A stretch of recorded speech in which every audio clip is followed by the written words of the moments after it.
Sejam muito bem-vindos, cinéfilos de sofá! Pegue sua pipoca de micro-ondas e vamos para mais uma sessão aleatória!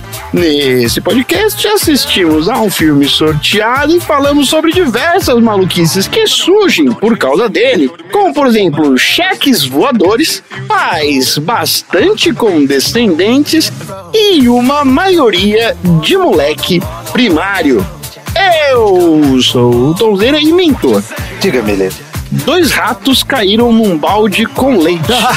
Eu tinha feito essa também. Mas eu troquei, eu tinha certeza que alguém ia fazer essa. Qual deles é você? Cara, eu sou o rato que não cai no balde porque eu já ia cheirar de longe que isso é golpe. Isso é cilada. Eu moro no Rio, cara. Eu não posso cair num golpe desse da Tina do Leite. Xi, você se lembra da última vez que você passou um cheque? Com fundo ou sem fundo? Eita! Aí eu não queria te complicar, Xi. Vamos fingir que você é uma pessoa de caráter não duvidoso. Vamos falar com fundo, né? Fui para pagar um concerto do Portão Elétrico. Nossa, que específico. Em 2010. Ainda lembro que eu não tinha mais folhas, eu tinha uma folha. Então, era o último cheque mesmo. E o cara não aceitava outra forma de modo de pagamento. Aí, então eu tive que fuçar aqui nos armários, achei um cheque com uma folha. Você encerrou com chave de ouro, né? Encerrei. Já tive essa situação também. Fechei o portão mesmo. André, diga. Em qual desses game shows você se sairia melhor se você participasse, tá? Ó, todos os programas apresentados pelo falecido Silvio Santos. No Qual é a Música, no Show do Milhão ou no Preço Certo? Preço Certo? Qual que é isso? Tô lembrando Esse disso. é aquele que ele mostra um produto e você tem que chegar o mais próximo possível sem estourar. Custa? Isso. Cara, olha só. Show do Milhão, ele tem um negócio que quando você assiste, você fica puto, né? Você fala assim, cara, como que esse cara não acertou? Caralho, é mesmo. Puta Mas ele tem umas pegadinhas. Então assim, é complicado o Show do Milhão. E você pode, né, cair numa pegadinha dessa e sair com fama de burro, né? Então, eu prefiro, acho que o mais seguro aí é o Qual é a Música. Porque, né, se você errar, beleza, errou, não tem problema. Não tem nada demais. Uma nota, ninguém sabe de música nenhuma como a nota. Agora o Show do Milhão é dose. E aí você ficar eternamente, né? Como burro. Vai ficar o burro do Show do Milhão. Vem aquelas perguntas de Bíblia, né? É foda, porque se você não souber, você tá fudido. Quem era a esposa do Abraão? Aquelas coisas assim que você fala, caramba, sei lá, pô. Sei lá, nem fui convidado por casamento. Sei lá, pô. Pelo amor de Deus. Ô, Tom, um cenário hipotético aqui, ó. Se você fosse um golpista que quisesse passar por um dos integrantes da nossa bancada aqui, ó, dessa galera que tá aqui hoje, quem seria e por quê? O porquê? Você tem que se passar por um de nós. Não, eu ia me passar, com certeza eu ia me passar por você, Andrezinho. Não tenho dúvida nenhuma. Eu não tenho dúvida nenhuma. Eu não sei por quê, porque eu sou a personalidade mais difícil de imitar aqui. Não, mas você tem posses de muito valor, né? Posses? Eu poderia facilmente utilizar ou do Lego The Tumbler ou da sua coleção de Funko Pops pra fazer o meu pezinho de meia. Entendi, você tá querendo vantagens financeiras em cima da minha coleção, é isso? Exatamente. Entendi. Sempre que a gente vê o caráter dos amigos. Já não tem muita opção, né? Não, se eu tinha que me passar por alguém... Já sei, Tony, exatamente. Não entra falou aqui por em me casa. passar por alguém, já pressupõe Aqui que... só tem gato e disco dos anos 80, pô. Aí... Se eu tô focar hospedado na sua casa, olha. Tem uma locadora de DVD na casa dele. É uma rinite. Ah, é verdade, né? É verdade, ô. Inclusive, eu assisti esse filme vendo um DVD, porque eu já não achei em stream nenhum. Olha aí. Não mesmo, é isso aí. É o cara que tem a mídia física. difícil, o mentor tá sentado numa mina de ouro, cara. Foi difícil. Uns só vai ter... também, quando fizeram a conta e chegaram à conclusão que esse filme tem 23 anos. Sim. Esse filme tem 23 anos? Eu não faço essas contas, né? 23 anos. Cacete. Tem depressão. Mesma idade das namoradas do Leonardo DiCaprio. Não, quando ele tava novinho, eu falei, putz. O Leonardo DiCaprio não vai mais considerar esse filme no na filmografia dele, porque já passou dos 20 anos. É verdade, né? Então ele não fez. Muito bom. Então ele não fez. Então é isso. Vamos contar uma piada nada passivo-agressiva puro pipoqueiro.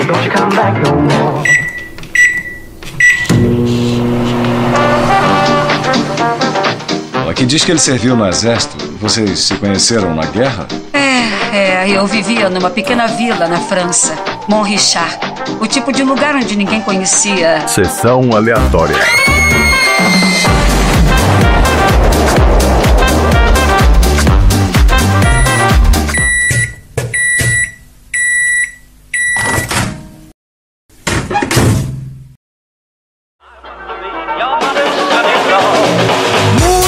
Começando mais um episódio do Sessão Aleatória, podcast mais falsário da Baixa Podosfera. Esse é o podcast sobre filmes e assuntos aleatórios preferido dos trambiqueiros que aplicam golpes em série e pedem, pelo amor de Deus, para ser pegos. Porque aqui no Sessão Aleatória nós já falamos sobre diversos trambiqueiros e seus golpes mirabolantes, né? Como no episódio 4 do filme Amnésia, onde nós falamos sobre algumas fraudes de seguros bizarras. No episódio 93 do filme The Room, onde nós falamos sobre os maiores trambiques da história. E no episódio 54 do filme Gattaca, onde nós falamos da história de um dos maiores vigaristas do Brasil, que é o filho do dono da Gol, né? Todos esses assuntos e muito mais nos episódios anteriores do Sessão Aleatória. E o filme de hoje é Prenda-me Se For Capaz. Esse filme veio do nosso baldinho temático, que é o baldinho onde os aleatórios recebem imagens aleatórias e associam com qualquer filme que vier à cabeça.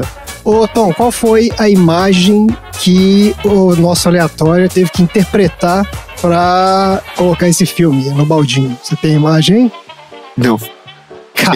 Essa imagem só quem tem é a Marina. Sacanagem. Não, mas é verdade, essas imagens só quem tem é a Marina. Meu Deus do céu. Ó, a imagem é literalmente uma pilha de moedinhas. É isso. É um monte de moedinha. Não, maravilha. E tal. E quem foi o aleatório que colocou esse filme no baldinho? Essa informação você tem. Pelo amor de Deus. Essa informação eu tenho aqui, ela tá comigo. Quem foi a nossa querida aleatória companheira deste outro aleatório que está aqui com a presente data de hoje, a nossa querida Karen. Olha aí. Grande cara. Mentor verso. Ela que colocou nesse filminho maravilhoso pra gente assistir. E foi um suplício assistir ao lado, tá? Só pra... Quando é esse baldinho, não tem justificativa, né? A pessoa só bota lá e pronto. É isso. O teste de Rorschach. Teste de Rorschach. Por que foi difícil, Mentor? Conta aí. Por ela amar o filme e ela toda assim, caraca, você prestou atenção nisso? Você viu isso? Caraca, olha só isso. Aí eu sou aquela e tal. Aí voltando no filme.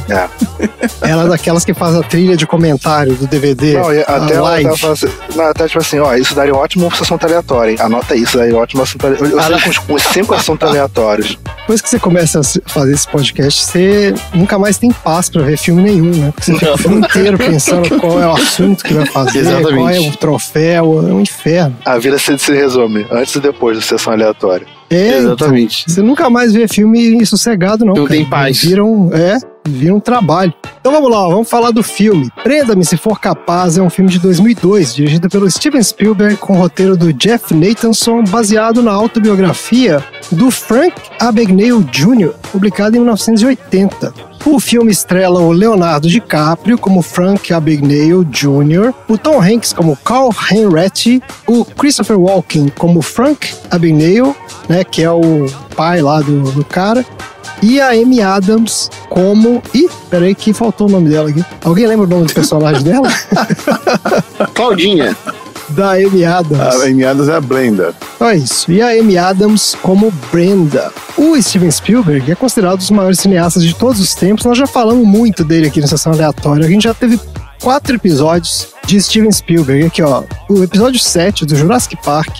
O episódio 50, Os Caçadores da Arca Perdida. 108, que foi o ET, o extraterrestre. E o 109, que foi Contatos Imediatos do Terceiro Grau. Eu não vou ficar falando do Spielberg, você pode escutar qualquer episódio desse aí que a gente fala na carreira do cara.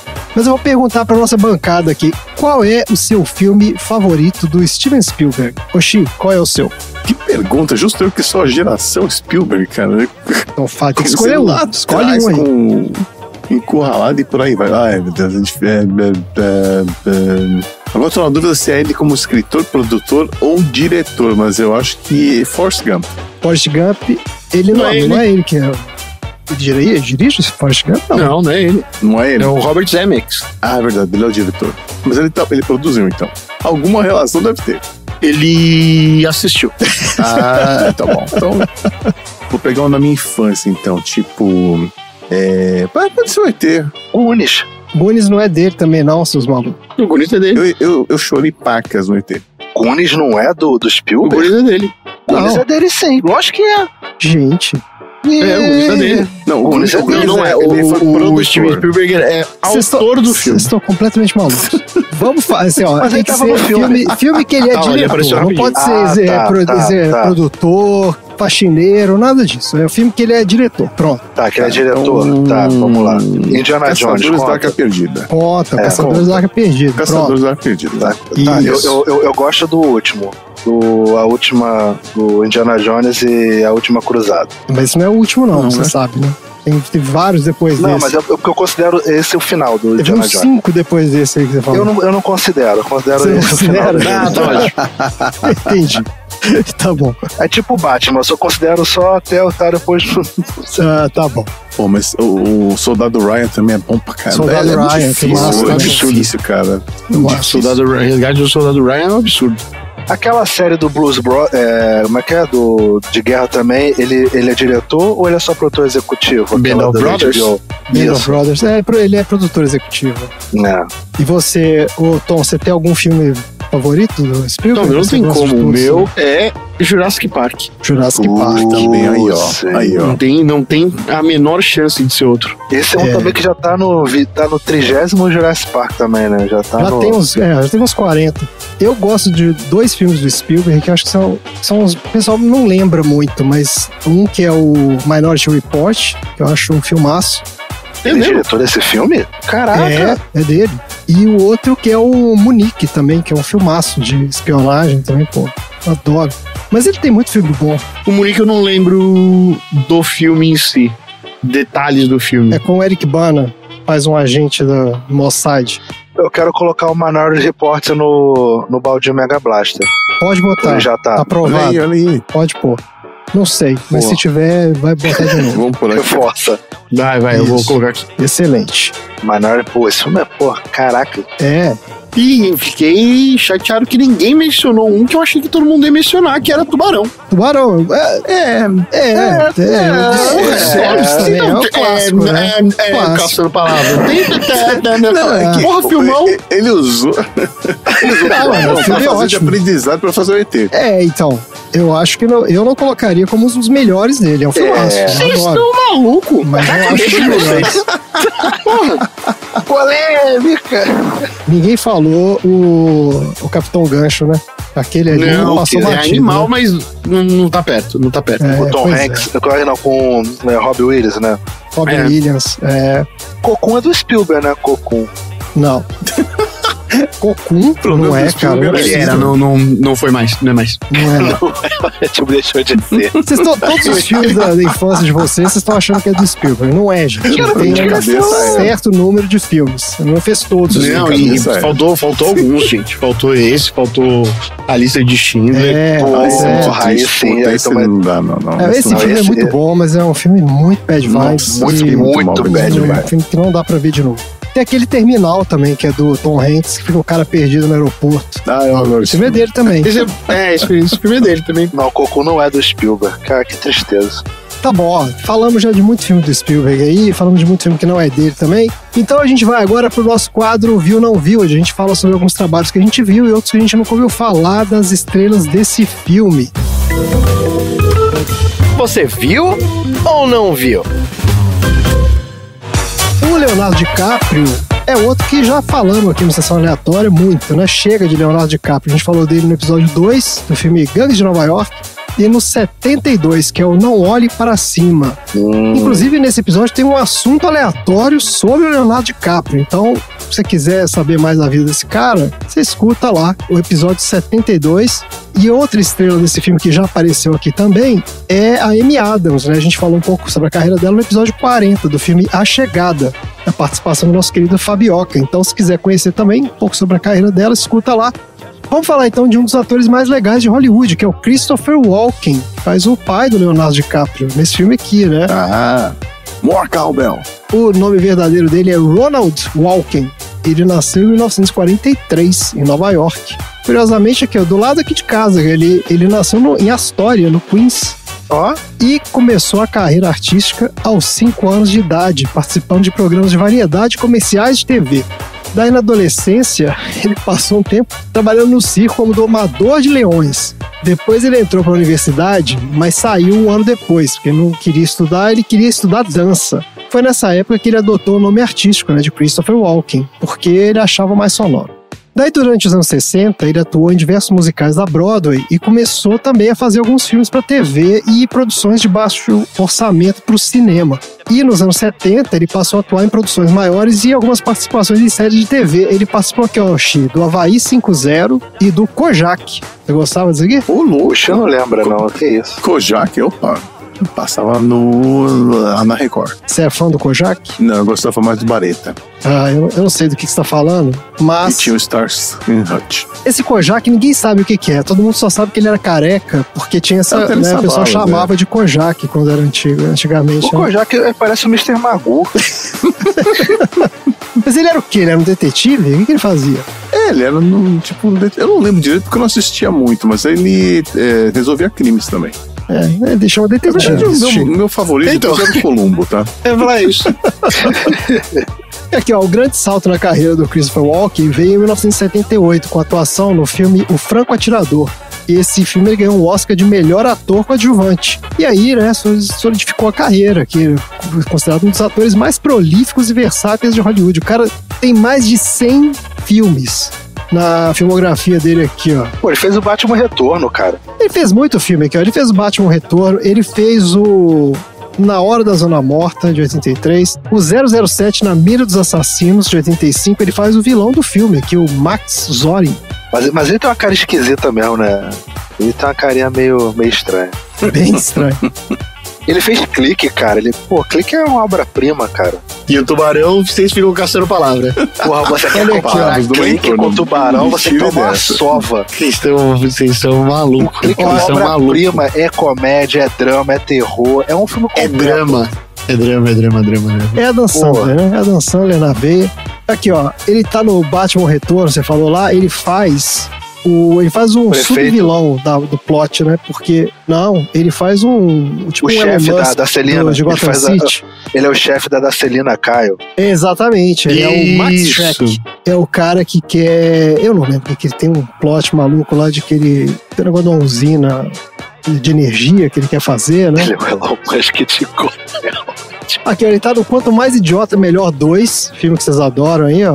Sim. Isso é genial, cara. O 2 não? O 2 é maneiro, cara. O 2 é que eles vão fazer um festival de Woodstock que tem um índio pelado, cara. Muito bom. Nossa senhora. Quanto Mais Idiota, Melhor é o do Mike Myers? É do Mike Myers. Aí tem o do Wayne's World? Wayne's World. Isso aí.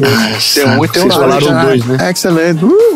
Tá no 2. Não, mas tem um também, cara. O Wayne's World é muito então, bom. Obrigado. Eu só queria cavar pra vocês falarem um mesmo. Baldinho Mega Blaster urgente. Olha aqui, ele tá no Pulp Fiction também. Vocês lembram? Ele faz o pai do Bruce Willis. Sim. Pô, tem aquela história lá do... Ele faz o pai do Bruce Willis. Ele é... Não, ele faz o amigo do pai do Bruce Willis que ele enfiou o relógio no fiofó. Isso, exatamente. É o amigo do pai dele, né, que vai falar que o... Não, é o pai dele. Não, cara, o pai dele morreu na guerra. Mas tá demais hoje. E aí ele vem trazendo o relógio. Ele Eu sei que ele tem aquele... Isso, ele fala com o Bruce Willis criança, né? Ele conta a história lá de que ele morreu, isso. Que ele enfiou um relógio no rabo, não foi? Exatamente. Pra esconder. Caralho, Tarantino é só as doideiras, cara. Aqui, ó, e ele tá também, mais recentemente aqui, no Duna Parte 2, que inclusive eu revi ontem, um filmaço. Ele faz o Imperador lá do Duna. Duna Parte 2. Quem é o segundo filme, acabou de sair. Não, você tá tentando lembrar quem é ele. É o Imperador. O pai da menina, né? O pai da menina, Isso. E aqui, ó, ele vem fazendo muito sucesso também recentemente numa série de TV aqui, o Ruptura. O Severance. Muito bom. O quê? Vocês estão assistindo essa série aí? Tá mó hypado agora, todo mundo tá vendo. Ontem assisti o segundo, meu Deus do céu. Eu não vi a segunda temporada ainda, não. Não vi, não. Meu Deus do céu, cara. É bom? Boa, vale a pena. É um espetáculo. Tá aí, ó. Então fica aí várias recomendações de filmes com o Christopher Walken. Agora, a gente não viu ele também numa porrada de outros filmes, porque esse cara fez mais de 100 filmes, então ele claramente não é muito seletivo, né? Tem muito filme esquisito aqui também que ele participa. Ele é um operário da arte. Ele tem que pagar o plano de saúde, André. Exatamente. Então aqui, ó, ele tá num filme que a gente não viu, que é o Em Guerra com o Vovô, de 2020. Vocês viram isso aqui? Isso parece aquelas comédias muito toscas. Parece. Nossa. E grande chance de ser mesmo. Perturbado por ter que partilhar o quarto que adora com seu avô, Peter decide declarar guerra numa tentativa de o recuperar. Recuperar o quê? O quarto, Tem né? guerra com o vovô. É, o quarto. Isso tá pessimamente escrito isso aqui. Mas olha só, gente, esse filme é dessa safra Robert De Niro e Decadência. Ele é o protagonista desse filme. Final de carreira total. Senhora. E é com a Uma Thurman ainda. Olha aqui. Nossa O senhora. cara vai pro Não buraco vai e ter vai lei nesse levando filme. gente boa junto, entendeu? Cara, eu juro que você escolheu o filme Bolas em Pânico, cara. Como é que é? Bolas em Pânico? Sim, eu juro que você ia escolher esse filme, cara, que é o filme mais bizarro que eu já vi dele, assim. E o pior que eu já vi esse filme, sabe aqueles que passava depois do Telecine? Que era Madrugada da Madrugada, no Corujão, acho que é Corujão. Meu Deus, cara. Bolas em Pânico, filme é esse, assim. cara? Insônia fudida. Ele faz um chinês, cara. Ele é Meu tipo um Deus, vilão. cara. Ele é tipo um torneio de ping-pong. E ele é o último chefão do torneio. E ele faz um chinês, cara. Então, assim, cara, é muito bom. Deus do Olha a céu. produção cinematográfica do mentor, meu. Quem chamou esse cara aqui? Mas por isso que eu não coloquei, porque o mentor já tinha visto. Mas olha aqui, ó. Em DVD. Esse filme é com o Terry Crews, aqui, no Bolas em Pânico. Aí, ó. Você lembra dele lá, mentor? Tem que já Sim. viu várias vezes esse filme. Seus filmes favoritos aí. Olha lá, ó, vamos então para a sinopse do IMDB do Prenda-me se for capaz. Um agente do FBI persegue Frank Abagnale, que antes de seus 19 anos consegue ganhar milhões de dólares fingindo ser um piloto, um médico e um advogado. Tá ótimo? Tá satisfeito, Tom? É isso Eu mesmo. tô bem ok. Tá bom, eu fiz uma outra. Achei que você não ia gostar, então eu preparei outra sinopse aqui, ó. Nos anos 1960, o Frank Jr. é um adolescente que vive a vida confortável numa pequena cidade do subúrbio de Nova York e é muito apegado à sua família, principalmente seu pai.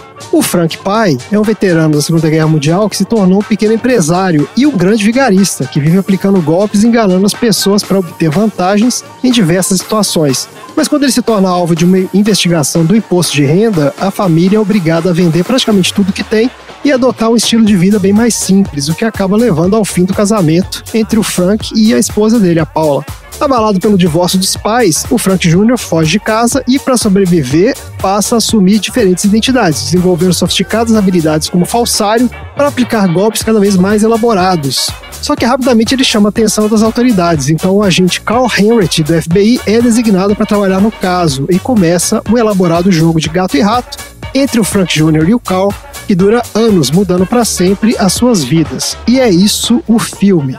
Vamos lá então para as nossas opiniões.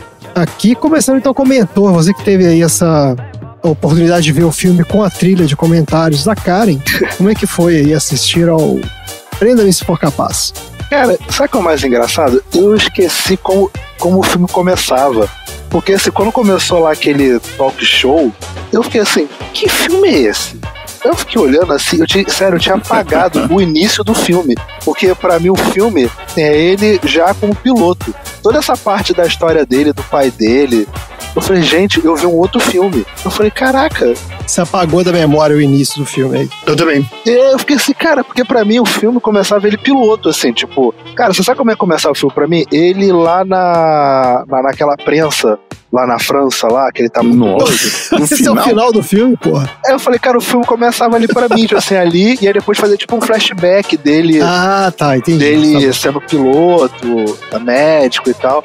Cara, assim, eu não é um dos filmes mais preferidos, assim, do Leonardo DiCaprio, nem do Spielberg. Cara, mas assim, foi divertido. Mas foi legal também ver a felicidade da Kari vendo o filme também, deu pra... Mas ela fica feliz vendo esse filme? É um dos filmes favoritos dela? Sim.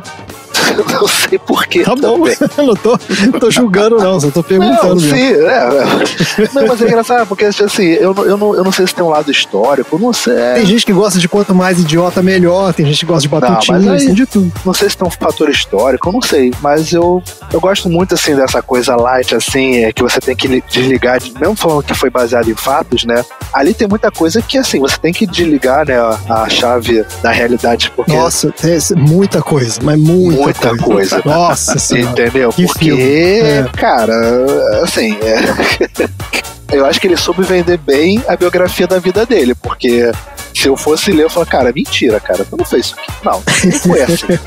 Eu seria um dos caras que falaria, não, isso aqui não aconteceu assim. Beleza, mas não foi assim. Mas assim, você tirando essa parte, você se diverte com o filme. O filme é pra sessão da... Esse filme é selo Sessão da Tarde total. É isso aí. E eu só fico triste, assim, porque nesses filmes baseados em fatos, né? Sempre que tem o cara, o 7-1, o mau caráter, o cara e tal, ele sempre se dá bem no final quando aparece assim, tipo... Cara, exato. Eu pensei a mesma coisa. E isso me deixa triste, porque, tipo assim, e o cara foi recrutado e hoje ganha milhões, que não sei o que lá e tal. E o policial vive sua vida comendo cachorro quente. Sabe? Meio que uma glamorização do criminoso, né? Eu falei, cara, pô, tem isso absurdo, mesmo, isso me incomodou também. Eu acho que isso é uma questão de época, viu? Eu acho que isso nos anos 90, aqui, né? No início dos anos 2000 e tal, tinha um pouco disso mesmo, assim, de glamorizar essas figuras, né? Esses golpistas. O que gerou isso aqui, ó? Trump, presidente. É isso. É esse cara. É isso. É um golpista, salafrário, vigarista, e virou presidente. Então, assim, essa cultura de ficar, né? Glamorizando esse negócio. Eu achei glamorizando pilantras. Pilantra, exatamente. Vigarista, porra. E o pior também é que é muito engraçado, porque o Tom Hanks, ele começa muito burro, depois parece que ele dá um up na ficha dele. Passa de nível, né? Sobe de nível. Porque, cara, uma pessoa que é engambelada no hotel, como ele foi, naquela parte lá do... eu sou o detetive, não sei o que lá e tal. Tipo, ele não pediu uma credencial. Mas esse filme é cheio disso, cara. Não, sim, mas o que eu tô falando, tipo, pô, aí ali eu falei, cara, aí eu falei assim, gente, eu não me lembro que o personagem do Tom Hanks era tão burro assim.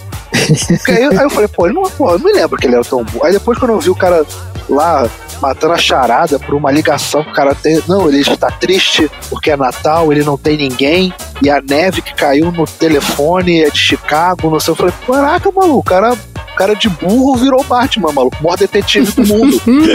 Eu falei, caraca, eu quero pôr a ficha dele assim. Eu falei, gente, aí eu falei, como assim? É porque o Tom Hanks também, né, cara, ele consegue tirar leite de pedra, né? É verdade, ele vende qualquer coisa, né? Ele é foda demais. Ele é foda, cara. Se o cara fosse personagem cara, dele tem pena em cabeça, vai ser compra. Tipo assim, o cara é um policial, assim, tá, deixa comigo, deixa eu vou ver o que eu faço. Tá ótimo. E você, Xi, como é que foi aí o Prenda-me se for capaz? Já tinha visto, né? Todo mundo já viu esse filme.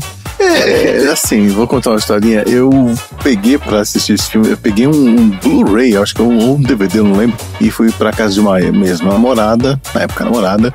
Digamos que eu não assisti o filme até o final, susto, entendeu? Eu achei que você ia falar esse fim de semana. Não. Passado, você tá falando. Não tô entendendo nada. Que história é essa? Meteu um remember, desculpa, esfarrapadíssima de... Tô trabalhando aqui no podcast dos meninos, preciso assistir esse filme aqui. Cacete. Entendi. Você foi com a intenção de assistir o filme, eu mas... lembro da capa, lembro do DVD, mas eu não me lembro da história. Então eu tive que assistir de novo. Você fica se distraindo. Molecote. Meteu, tipo, vem assistir Netflix, não tem Netflix. Pois é. Mas é aquela história, né? Depois você fica curioso e fala, pô, o cara fez tudo isso mesmo. Aí você vai se informar e, assim, praticamente tudo que tá no filme é questionável, né? Porque o cara tremendo no 7-1 e, tipo, você não dá pra acreditar até em nada que ele publicou em livro, que ele falou em entrevista, absolutamente nada. Então, assim, A gente assiste o filme porque é divertido, ele é bem escrito, o roteirinho é bem amarradinho e tal. E é um filme divertido de ver mesmo, né? E no final você, é claro, você tá torcendo pelo Carl, né? Você quer que ele pegue o cara e pronto, acabou. Mas essa história de quem se dá bem no final e continua se dando bem até hoje, isso realmente revolta, né? Mas acho que é meio isso, é tudo muito fantasioso, cara. Eu vou falar um pouquinho mais sobre isso, porque esse filme não dá pra acreditar em nada que tá ali. E você, Tom, o que você achou aí do Prenda-me se for capaz? Eu não sei porquê, mas eu enfiei na cabeça de que esse filme era do Martin Scorsese. E aí... Tá bom. Mas porque ele fez o Aviador, né? Ele tinha feito o Aviador também com o DiCaprio, acho que um ano depois. Mas na mesma época, assim, né? Foi mesmo. E eu tinha visto os dois no cinema com pouquíssima diferença entre um e o outro. E eu tinha enfiado na cabeça. Mas o Aviador é chato, né? O Aviador é bem chato. Imagina, o Aviador é demais. Achei demais. É longo demais. Demais. E aí a mesma coisa do Mentor. Eu não lembrava da primeira 1 hora do filme, que contava toda a história dele pequenininho e tal. Gente do céu, cara. Não lembro. O filme tem um não lembrava. Efeito amnésia, que é assim. E o filme é muito legal, né? O filme é um retrato histórico muito legal, mas assim, que bom que não existia computador naquela época, porque os truques, pelo amor de Deus, o cara tirava os adesivos do avião, aí ele colocava no cheque, não parecia que era um cheque com adesivo. Não, e haja dinheiro pra você comprar aviãozinho, né? Não, mas tudo bem, pro cara que tinha comprado um Rolls Royce, não, um Cadillac à vista. Pois é, ele tinha grana ali, ele tava fazendo dinheiro. Mas achei demais, eu achei excelente o filme. Como história, né, não dá pra saber o quanto era a verdade. Aliás, tem uma nerdologia sobre o cara, sobre o Frank Abagnale. Essas histórias fantásticas são muito boas, né? Quase me fez repetir um tema aleatório da semana ali, que era do cara do aviador do filho da Gol. Filho do dono da Gol, né? O nosso Frank Abagnale, do dono da Gol. Ele é o nosso cara, é muito foda. É muito foda, eu achei o filme demais. Tem uma pegada meio Forrest Gump também, né? De contar uma história, mas meio exagerada. Você fala, caraca, super. Tem. Só acho que ele não tá realmente ali mirando em ser nada muito fidedigno, não. Ele tá fazendo ali uma história fantástica, uma comédia. Eu acho que é o mais perto que o Spielberg já fez de ser uma comédia mesmo, sabe? Tipo assim, ele quis fazer ali um filme bem light, é quase um desenho animado. A sensação que eu tenho é que ele é tipo a mesma pegada do Esqueceram de Mim, que coloca situações completamente inverossímeis, mas você compra, porque tá ali naquele clima do filme, os personagens são carismáticos, mas você parava pra pensar que nada daquilo faz sentido. Tipo assim, cara... Tentando torcer pros dois, né? Acho que você não fica nem com a sensação de que o Leonardo DiCaprio é tanto um vilão, né? Porque ele entra meio por acaso naquela situação toda ali. Ele meio que é o cara que vai sobrevivendo, né? No início, né? Ele vai usando ali a inteligência, a astúcia e tal. Depois fica a coisa meio que perde a mão, né? Ele meio que perde a mão do negócio. Fica meio triste pelo cara, porque a família dele é meio disfuncional, assim. Pois é, eu falei sobre essa questão da família mesmo, né? Ele vem de uma família, se desfez, né? Ele não soube lidar com o negócio. Mas a família no filme não tem nada a ver com a realidade, né? Tanto que lá na frente ele resolve casar com a menina, né? Que tava precisando lá, porque tava brigando com a família, não sei o que, não foi isso? Aí ele resolve casar com ela, do nada? Não, essa é a última parte dele que ele virou advogado lá, que ele fala que ele... Não, ele é advogado, médico, com 19 anos, e ninguém suspeitou nada também, né? Não, pois não, mas eu tô falando o seguinte, é porque assim, o que eles mostram no filme é isso, né? Que como ele vem de uma família, ele era um cara que queria, tudo que ele queria ali é que a família dele voltasse a ser unida, né? Ele queria, de alguma forma, ele achava que se ele tivesse grana, a mãe dele ia perdoar o pai dele, e eles iam voltar a ser uma família, aquilo que ele queria fazer. Só que depois ele percebe que não, né? Quando ele vai lá e fala com o pai, e o pai fala assim, sua mãe já casou de novo, já não adianta você me dar carro, não adianta me dar nada. E ali ele meio que larga de mão e fala, tá bom, então, né, tipo, vai viver a vida. Mas ele ainda era um cara que valorizava a família, né? Porque ele foi lá, casou com a menina e tal, então... E você percebe que realmente o único vilão dos Estados Unidos é o imposto de renda, né? Nesse filme né? Tipo, o imposto de renda... Al Capone, ele, você vê que o único vilão dos Estados Unidos é o imposto de renda. Você pode fazer tudo, mas fugir do imposto de renda já Você só não pode... É verdade, você só não engana o imposto de renda. Essa história do cheque com adesivinho e coisa e tal, olha, estamos falando de anos 60, né? As coisas eram muito, mas muito primitivas, gente, assim, não tem ideia, as pessoas, quando eu trabalhei nos anos 80 já era meio cheio de gambiarra, sabe? de você colocar carimbo e tá valendo, sabe? Escrever à mão e tá valendo, fazer um risquinho e tá valendo. Então, assim, eu não duvido que você vê um negócio bem feitinho e fala assim, isso aqui parece ser profissional, eu vou aceitar que é verdadeiro, entendeu? E de alguma forma, eu acho que era uma época também onde as pessoas eram mais ingênuas mesmo, assim, elas não tinham muito essa coisa de, eu vou verificar, que não tinha isso, né? Era muita coisa, era na base da confiança mesmo. E tem um aspecto interessante que eu fiquei pensando nisso também, falei, mas como é que o cara passava esse tanto de cheque? Mas vocês sacaram, ele não ia no banco sacar o cheque, ele sacava no hotel. Tinha uma coisa de que os hotéis davam a grana pra ele, porque ele era o cara do aviador lá, e ele tinha o cheque que era o paycheck, né? Que é basicamente o salário dele. Então ele não tinha que enganar o banco, ele tinha que enganar o hotel. E tanto que depois o banco viu que os cheques eram falsos, e o cara do imposto de renda lá tinha uma pilha de cheque falso dele, né? Então eles sabiam que o cheque dele era falso. Eles só não tinham como é que você avisa todos os hotéis do mundo que tem um cara aqui passando cheque da Panam? A falta que a internet faz, tá vendo? Pois é, então. Sim, então, hoje eu não isso faz sentido. Mas realmente, assim, era uma galera muito crédula. Qualquer coisa que o cara falava ali, eles acreditavam. A coisa do médico, pra mim, é a pior de todas. Não, do médico, porra, ali eu parei. É inacreditável, cara. O cara vendo o programa na televisão, tipo, ele anotando. É a mesma coisa que eu ver Grey's Anatomy e falar, eu sou formado em medicina. Mas tem muita gente que faz isso. Mas quanto influenciador trambiqueiro tem aí que engana o pessoal fazendo tratamento? Tem também. Um monte. Advogado, eu até entendo, mas porra. Como é que é aquela história de que todo dia sai sai um otário, sai um esperto de casa. Exatamente. É isso aí. Esse otário sempre tá por aí, cara. Esse cara e também. Tem uma coisa também que a gente tem que lembrar, que o tempo naquela época lá era bem mais devagar, sabe? As coisas não eram imediatas como são hoje, né? Então, tipo, se você desconfiasse de alguém, pra você correr atrás de informações e provas, nossa, bota meses.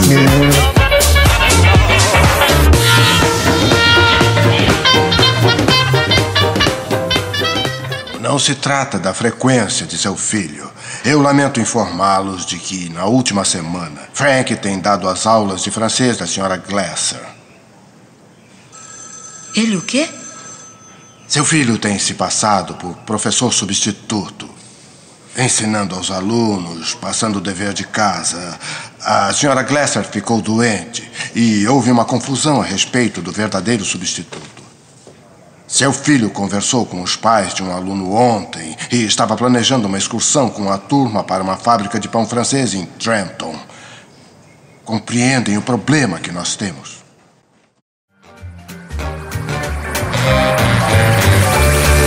Vamos falar um pouco aqui de algumas histórias de produção, porque a gente vai entender também o quanto desse filme é verdade e o quanto não é. Aqui, ó, a ideia do filme surgiu em 1980, quando foi lançada a autobiografia do Frank Abagnale Jr.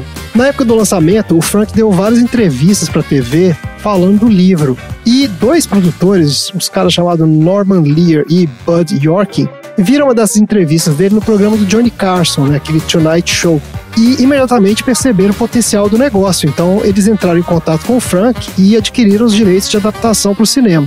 A partir daí, esses direitos de adaptação rodaram na mão de um monte de gente em Hollywood. Em 82, os caras venderam para a Columbia, que depois vendeu para um outro produtor, que depois queria fazer o filme, aí encomendou um roteiro, mas aí o cara morreu, e aí os herdeiros venderam o direito para a Disney. Caraca. Aí a Disney passou para frente. Cara, e foi assim durante 17 anos. Os direitos de adaptação da obra ficaram rodando de um lado para o outro e ninguém fez nada com isso. Até que em 1997, os direitos foram parar na DreamWorks, que é a produtora do Steven Spielberg, né? E foi só então que contrataram um roteirista de fato, esse Jeff Nathanson, para adaptar a obra para o cinema. A direção seria do David Fincher, que é um diretor foda, né? O cara do Seven, Clube da Luta. Mas ia ficar mais sério se fosse ele. Pois é, então ia ter uma pegada diferente, né? Certamente não ia ser essa galhofa que foi. Mas ele acabou largando o projeto porque ele foi dirigir o Quarto do Pânico. E aí quem assumiu no lugar dele foi um cara chamado Gore Verbinski, que é o cara da Piratas do Caribe. E aí esse cara começou a fazer a escalação dos atores, né? Foi ele que trouxe o Leonardo DiCaprio para ser o protagonista. Trouxe também uns caras aqui diferentes. Olha aqui, ó. Ele trouxe o Ed Harris para fazer o pai do Leonardo DiCaprio. Olha aí. Nossa. A Chloe Sevigny para fazer a Brenda. Vocês lembram quem é essa Chloe Sevigny? É uma loirinha. Eu lembro quem ela é, mas eu não tô lembrando que Ela filme. fez o Kids. Kids, Caraca. isso. É isso mesmo. É a principal lá, a protagonista do Kids. Essa aí. E pra fazer o Carl, eles trouxeram nada menos que o James Gandolfini, que é o Tony Soprano. O quê? Caraca. Então era uma escalação bem diferente. Só que aqui a gente já tá nos anos 2000. E aí rolou um conflito de agenda, porque o Leonardo DiCaprio já tinha um contrato pra filmar o Gangues de Nova York. E por causa disso, o diretor ficou putaço e falou: se o cara não vai fazer, então também não vou fazer. Então saiu fora e parou o projeto. Daí o Spielberg, que era um dos produtores, né, ofereceu para vários outros diretores e tal, né, tentou com um, com outro, ninguém topou. Aí ele falou assim: quer saber, eu vou fazer esse filme aqui eu mesmo. Ele tinha gostado do roteiro, ele acreditava no filme e tal, então ele bateu no peito e falou, né, deixa comigo, vou fazer. Mas até aí já tinha passado mais de um ano, então a galera foi pegando outros projetos, então foi saindo, né, todo mundo do elenco. O Spielberg teve que praticamente escalar todo mundo de novo, né.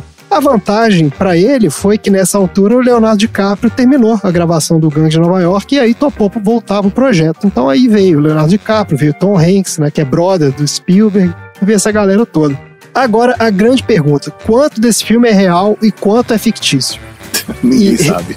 Pois é, então aqui, eu fiquei nessa dúvida, porque quando eu comecei a fazer minha pesquisa aqui, eu achei uns sites que falaram que o Frank Jr., verdadeiro, trabalhou como consultor do filme, que ele tinha ajudado a fazer as cenas lá dos métodos, né, mostrando como é que ele fazia as falsificações, não sei o quê, que ia ser muito fiel à história dele, não tá, e não sei o que mais. Só que depois eu fui checando com mais cuidado e é tudo balela, isso é fake news. Esse cara nunca participou da produção do filme, nunca conheceu Spielberg, tem entrevista dele falando que não tinha nada a ver com a história. Parece que ele entrou em contato com, parece que o roteirista do filme teve algum contato com ele e tal, mas só, né? O cara nunca trabalhou no filme.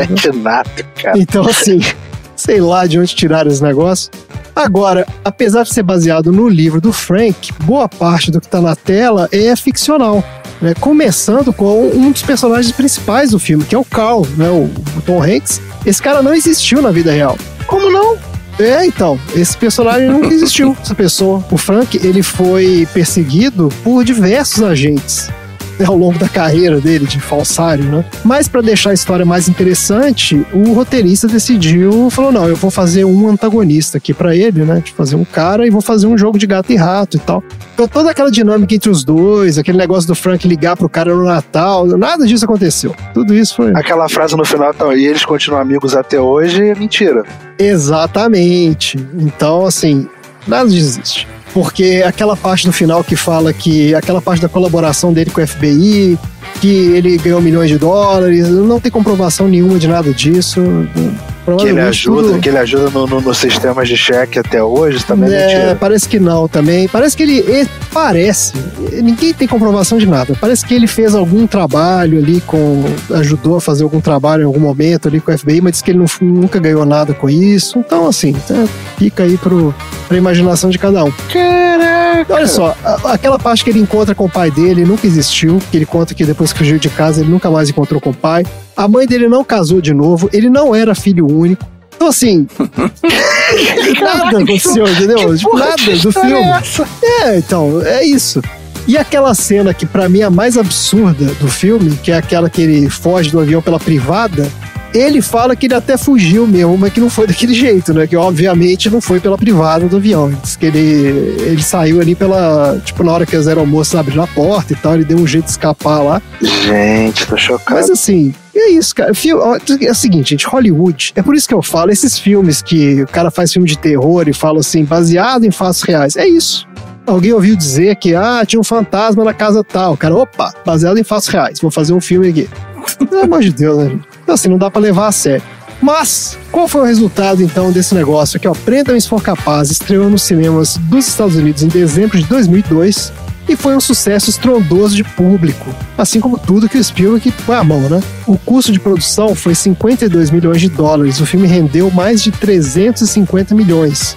E a recepção da crítica também foi positiva. Embora muitos críticos reconheçam que esse não é um dos melhores trabalhos de Spielberg, é um dos filmes mais acessíveis e cativantes, né, dele, e o que certamente explica o enorme sucesso comercial. O filme acabou recebendo 2 indicações ao Oscar, de melhor ator coadjuvante pro Christopher Walken e melhor trilha sonora pro John Williams. Que é um gênio, né? Ah, ele é foda. Aí é foda. Mas ele acabou não levando nenhum. E é isso. Bora então pro troféu aleatório? Bora lá. Bora.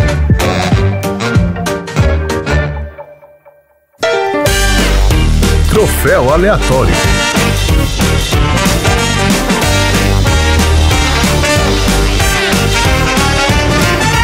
Vamos lá então, meu caro mentor. Lembra aí pro nosso ouvinte qual é a sensação de ganhar um troféu aleatório. Cara, a sensação de você ganhar um troféu aleatório é a mesma de você saber que o crime compensa. Que isso? Que mesmo depois de todos os crimes cometidos, irão fazer um filme sobre a sua vida, onde você será interpretado pelo Leonardo DiCaprio. Essa é a sensação. Vamos lá então, Xi, qual é o seu troféu aleatório aí pro Prenda-me se for capaz? Eu quero dar o troféu Heroína da Resistência, que vai para a professora substituta que foi até a escola, Melanie Jefferson. Caralho, saindo cara, de Dixon. Eu fui no Google Maps ver qual que era a distância entre Meu Dixon Deus do céu. e New Rochelle, lá em Nova York, onde fica a escola, né? É uma viagem que dura 6 horas de ônibus. Tem que amar muito a professora pra aquela uma roubada dessa. E realmente ela tinha razão em ficar puta, né? Claro. Mas qual que era a lógica ali? Ela ia substituir a professora só naquele dia? Ou ela ia ficar tipo, um mês fazendo isso todo dia? Não, é professora diária. É tipo uma diária. Ela ia lá pra substituir a professora. Pois é, todo dia. Caraca, cara, que... Anos 60, gente. Era outra vida. Merece o troféu mesmo. E você, Tom, qual é o seu troféu aleatório aí pro filme? O meu troféu, dando um duro danado, vai pra nossa querida, a gente já falou aqui hoje, a nossa querida médica Meredith Grey, que entre o seu começo profissional, trabalhou bastante como uma comissária de bordo para conseguir juntar uma grana e pagar a sua faculdade, que depois viria a ser o trabalho num grande hospital em cima de um cemitério indiano, que só acontece tragédia lá dentro. Que? Eu não entendi absolutamente nada do que você falou. Que? Eu entendi troféu. Tem muita referência aí, acho que eu não pesquei direito. Como é que é? Uma das comissárias... Quem que é Meredith Grey, cara? Que ele tem o caso... É uma atriz que depois vai ser a Meredith Grey numa das séries mais longevas da TV, chamada Grey's Anatomy. Ellen Pompeo. Ela é mesmo. Nossa, cara, Ellen Pompeo, porque eu não vi Grey's Anatomy, então não peguei essa referência. Ela mesmo. Aí ela tava lá trabalhando, juntando uma graninha pra ela conseguir poder pagar a sua faculdade de medicina. Ellen Pompeo. Realidade com ficção. Puta. É só uma dentro. A Jennifer Gardner, ela faz ela mesma no filme? Ou ela faz uma atriz não, qualquer? Cara, como assim ela faz ela mesma? O filme de 1960. Você tá maluco? Só se ela fosse imortal. Porque nos créditos tá assim, Jennifer Gardner. Eu falei, ué, tipo, não então ela faz um personagem que tem o nome dela, é isso? Não, homônimo, o personagem dela tem um nome. Meu Deus, que loucura isso. Isso foi muito doido, cara. Tinha sim, acho que tinha. Não, tinha um nome sim. Tanto que ela era meio famosinha lá na Night. Vocês são malucos, cara. Que zona. Fala aí, mentor, qual que é o seu troféu aleatório? Cara, o meu troféu, todo dia sai um esperto e um otário de casa. Todo dia. Vai para o pai do Frank Jr., que ele conseguiu passar um legado de um 7-1 e de coach de frases prontas pro filho, cara. Que legado maravilhoso que ele passa pro filho dele, de um 7-1 e de frases prontas. 7-1 é hereditário, né, cara? É isso. É muito bom, né? Porque o cara... Ele não tava sendo criado, ele tava sendo treinado, né? Tava sendo treinado, exatamente. Ele era um discípulo ali do cara. Impressionante. Olha aqui, ó, o meu troféu é o troféu Me Engana Que Eu Gosto, de credulidade absoluta, que vai pra todo mundo dos anos 60, né, cara? Porque esse negócio de que ninguém checa nada, né? Ninguém chega lá no hospital, entrega um diploma e fala, tá aí, ó, eu sou médico. Ele fala, tá bom. Ninguém liga pra universidade pra checar se o diploma, né, se o cara cursou lá mesmo. Telecurso 2000. Porque assim, tudo bem, eu entendo não ter internet, mas você tem telefone. Você pode ligar pra Harvard e perguntar assim aqui, eu tenho um cara aqui falando que ele é formado em medicina. Você pode checar pra mim, porque não é possível, cara. A resposta demora também, convenhamos. Na época, a resposta ia demorar. Pô, Tom, mas aí você fala pro cara assim, tá bom, espera uma semana, eu vou te ligar aqui quando alguém checar a sua identidade, porque eu não quero colocar um moleque de 19 anos, que eu não sei quem é, como chefe do meu... Como chefe do turno da noite, cara. Que loucura. Cara, mas se você pensar bem, André, nos anos 80 você tinha os diplomas do Instituto Nacional Brasileiro, né? Universal Brasileiro. Isso. Respeite a instituição. Então, assim, né? Não dá pra levar muito a sério. Tá ótimo aqui, ó. E quem é que vai entregar esses troféus hoje, então? Tem tanta coisa trambiqueta, tem tanta coisa de avião, né? Tipo, aeromoças da... Isso é bom. Grupos de aeromoça. Aquela entrevista de emprego que ele faz ali com elas também, como que o cara botou 40 meninas naquela sala, falou, vou fazer um processo seletivo pra Panam, aí ele selecionou as meninas e ele arrumou os uniformes delas. Assim, ninguém assina o documento, cara, é muito doido aquilo, cara, nada faz sentido nesse filme. O telefone antigamente é o WhatsApp de hoje, cara. Nossa, cara, não é possível, cara. Gente, eu tô vendo aqui, eu me perdi um pouco aqui na pauta, porque eu tô vendo aqui as fotos do filme que o mentor falou, Bolas em Pânico. Eu não. Uma foto do Christopher Walken vestido de geisha. O que é isso, cara? É isso mesmo? Ele deu veste até de... direção. Eu fiquei totalmente perdido aqui. Ele veste de geisha? Ai, Deus do céu, cara. Esse aqui é cinema reca na veia. Eu vou indicar pro Dudu. Indica lá. Tá ótimo, minha gente. É isso. Então, bora então pros assuntos aleatórios.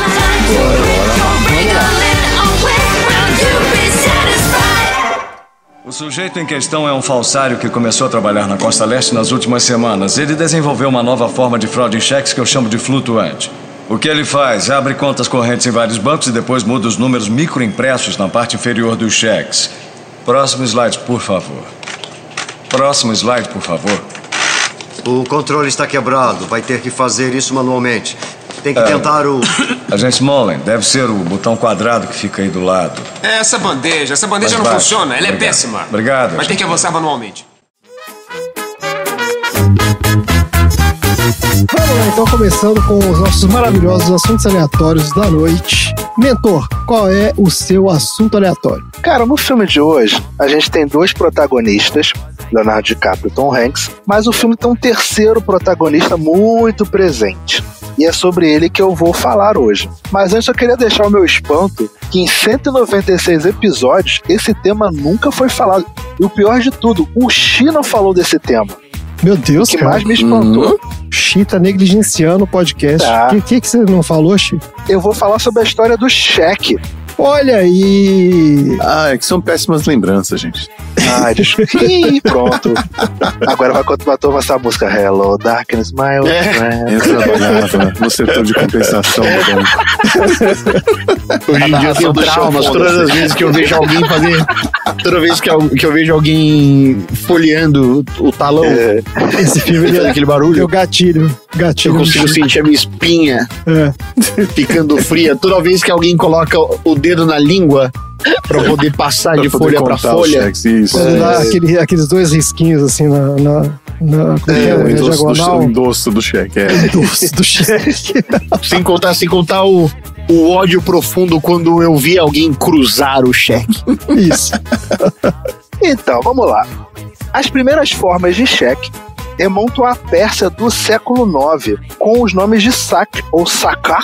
Os comerciantes utilizavam a ordem de pagamento escrita para transferir fundos sem carregar moedas, facilitando assim o comércio de longa distância. O cara pensou, porra, é mais fácil passar um papel aqui do que carregando um monte de saco de ouro aqui, né? Acho mais prático. Do mundo antigo, vamos para na Idade Média, que os banqueiros italianos e holandeses aprimoraram esse conceito do saká durante o Renascimento e criaram a ordem de pagamento. E aí começou um pouco a se desenhar a ideia desses cheques mais modernos que a gente conheceu. O cheque moderno começou na Inglaterra, no século XVII. Os cheques começaram a ser impressos e emitidos por bancos. E em 1717, o Banco da Inglaterra padronizou o uso dos cheques. Já no século XIX, o uso global do cheque cresceu devido à Revolução Industrial. Imagina, né? Que exigiu meios de pagamentos mais eficientes. A invenção do talonário de cheque começou em 1830 e aumentou assim a sua praticidade. Não, peraí, mas esse timeline aí, eu não entendi. A gente tava em 1917, ou é 1817? 1717. 1717, tá bom, século XVIII. Aí a gente foi pro século XIX, beleza. Isso. E aí, nós chegamos no nosso querido Brasil. Como essas folhinhas maravilhosas chegaram ao Brasil? Calma, respira. O cheque chegou ao Brasil no século XIX, trazido por bancos estrangeiros. Inicialmente, usado apenas por comerciantes e elites. O seu uso cresceu ao longo do século XX. O cheque chegou à sua popularidade máxima durante a década de 70 e 80. O cheque era o principal meio de pagamento no Brasil, sendo amplamente aceito em comércios, serviços e até na compra de bens duráveis, como automóveis, casas e até entradas a longo prazo. É o famoso pré-datado, né? Sim, você botava 24 cheques pré-datados. Cara, que maluquice. Você parou pra pensar hoje, né? O troço que é muito doido, né, cara? Tu vai confiar assim lá longe, né, cara? O cara te escreve um papel, olha, ó, vou te pagar daqui a 24 meses. Acredito. Mas tem que guardar essa merda em casa, né, cara? Ficar com 24 cheques lá, pô. Fica 2 anos no banco. Tudo e aí todo mês tem que ir num lugar pra descontar. Nossa, velho. Você anotava do lado, assim, né? Tipo, uma parcela pra você ficar com os talões pra exatamente. Você tinha que fazer o controle ali no talãozinho, né? Naquele negocinho do lado. Eu nunca escrevia naquele negócio do lado, esquecia pra que foi o cheque. Eu ficava, nossa, é terrível. Para a alegria do Xi, a partir dos anos 2000, o uso do cheque começou a cair devido ao crescimento dos cartões de crédito, débito e transferências eletrônicas. A chegada do Pix em 2020 acelerou de vez o declínio do cheque, matando de vez o uso do cheque. Aí matou quem já estava morto, né, cara? Agora, no declínio global, né, do cheque, países como a Suécia, Noruega e Dinamarca começaram a abandonar o uso do cheque na década de 90. Hoje, essas nações quase não usam cheques devido à preferência por meios digitais. No Reino Unido, o uso do cheque caiu drasticamente só em 2010, com empresas e bancos incentivando alternativas como pagamentos online. Na terra do tio Sam, embora ainda usado, os cheques foram amplamente substituídos por cartões e transferências eletrônicas, mas continuam presentes em nichos como pagamentos de aluguéis e serviços autônomos. Você vê muito cheque aí, André? Cara, é isso que eu ia falar. É chocante, mas sim. Recentemente aqui eu renovei o aluguel e aí tinha que pagar, quando você renova o aluguel, você tem que pagar aquele negócio de um calção, né? Um seguro. Como é que chama aquilo? Depósito calção. E tinha que ser cheque. Eu falei, quê? Eu falei assim, não, pera aí, eu não tô entendendo. Eu falei, não tem cheque. Me passa qualquer coisa aí, né? O número da conta. Eu falei, não, tem que ser um cheque mandado pelo correio, meu caro. Então não é que, entendeu? Vocês mandam muito cheque por correio aí. Cara, inacreditável. A gente teve que ir na agência, pegar o cheque. O cara na sua frente, né? Ele não aceitou outro cheque, é isso? Não, eu tava tratando por e-mail, mas imaginei que fosse tem alguma forma eletrônica de pagar esse negócio. Sim. E não era um valor absurdo, era tipo, sei lá, $100 tinha que pagar. Porque era só a diferença, né, entre o último aluguel e esse. E aí o cara falou, não, tem que ser o cheque. E aí tive que ir no banco, pegar, a Marina foi no banco, pegou lá o cheque, botou no envelope, levou no correio, todo esse trampo, pra depois de, sei lá, 3 dias, o cara, beleza, chegou aqui, tá. Então, assim, existe. Outra, veterinário. Outro dia veio veterinário aqui das gatas, ele veio em casa, e na hora de pagar, eu entreguei o cartão pro cara, ele, mas se você pagar com cheque, te dou um desconto aqui de 3%, hein? Eu falei, cara, não tem problema, pode cobrar, eu não tenho cheque, cara. Por 3% eu não vou no banco pegar cheque de jeito nenhum. Mas é maluquice, cara. Parece aqueles programas assim, se você tiver um talão de cheque em casa agora, você ganha e tal, você corre pela sua casa. A gincana, né? Traga um talão de cheque e ganha. Mas o pessoal tem cheque, cara, é muito doido. Cara, vamos lá, tipos de cheque. Agora vocês falaram alguns aí. Vamos lá. Cheque ao portador. Esse era o mais perigoso, hein? Você não especificava o beneficiário e pode ser descontado por quem apresentar. Seja lá quem fosse. É o famoso cheque em branco. Não é em branco porque ele tinha o valor lá, né? Sim, mas era assim, quem levou no banco vai descontar. Ele não tinha, né? Não checava nada. Vou te falar uma coisa. Quando não tinha caixa eletrônico, pra sacar o seu dinheiro da sua conta, você tinha que ir lá no caixa, você fazer um cheque pra você mesmo. Como é que é, Olha que doideira. Você tinha um cheque com o valor que você queria retirar da tua conta e você ia lá no caixa apresentar o cheque pra tirar o dinheiro da tua conta. Pra você sacar o dinheiro da sua própria conta, você tinha que dar um cheque pro cara. Era o que o cara do filme fazia. Exatamente. Não, mas ele fazia isso no lance que eu falei, ele fazia no hotel, porque ele não queria ir no banco sacar, entendeu? Não, ele vai no banco também. Ele vai no banco fazer o mesmo esquema. Eu não entendi. Mas por que se você tá no banco e vai sacar o seu próprio dinheiro... Porque como é que você vai tirar dinheiro da sua conta? Não tinha caixa eletrônico. Mas era exatamente essa vantagem do que o cara conseguia fazer no momento, né? Até a operadora financeira validar de quem era e o quanto o cara tinha dinheiro na conta, ele já levava tirou. 2 semanas esse processo. Ele já levou. Aí o cara já tá com o dinheiro a milhão, né? É o momento do Chaves vendendo suco pra ele Porque mesmo. ele fica com o dinheiro infinito. Ele deposita um pouco, ele deposita o salário, retira. Ele retira muito mais e aí depois cai o salário de novo. E aí tá sempre zerado. Sim, é isso. Ó, vamos lá. Temos o cheque nominal. Apenas a pessoa ou entidade indicada pode descontá-lo. Esse é o mais comum. Cheque cruzado. Possui 2 linhas paralelas, indicando que só pode ser depositado em conta bancária.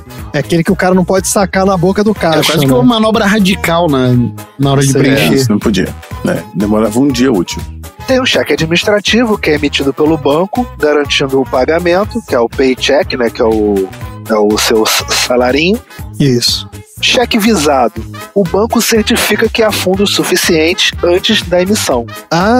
Para você emitir o cheque, o banco checava antes. Isso, primeiro é o cheque visado. Tinha também um carimbo que a gente carimbava atrás e o gerente da agência assinava, falando que aquele cheque tinha fundo. Olha aí. Cheque pré-datado, esse todo brasileiro conhece. Esse é o cheque da malandragem. Com data futura, embora seja legalmente pagável à vista. Assim, legalmente, muitas aspas. Pois é, cara, e você sabe que depois que eu aprendi isso, eu não sabia disso não, mas o fato dele ser pré-datado era simplesmente um acordo entre você e a pessoa lá, tipo, era um acordo de cavalheiros. Porque pro banco, dane-se a data de cheque. Dane-se mesmo. Sim. Sim, eu pagava. Se o cara chegava lá no caixa. Olha lá o X sacaneando com os caras. Cheque. Não, o cara apresentou, eu falei, tá bom. Mas às vezes a gente devolvia sem fundo.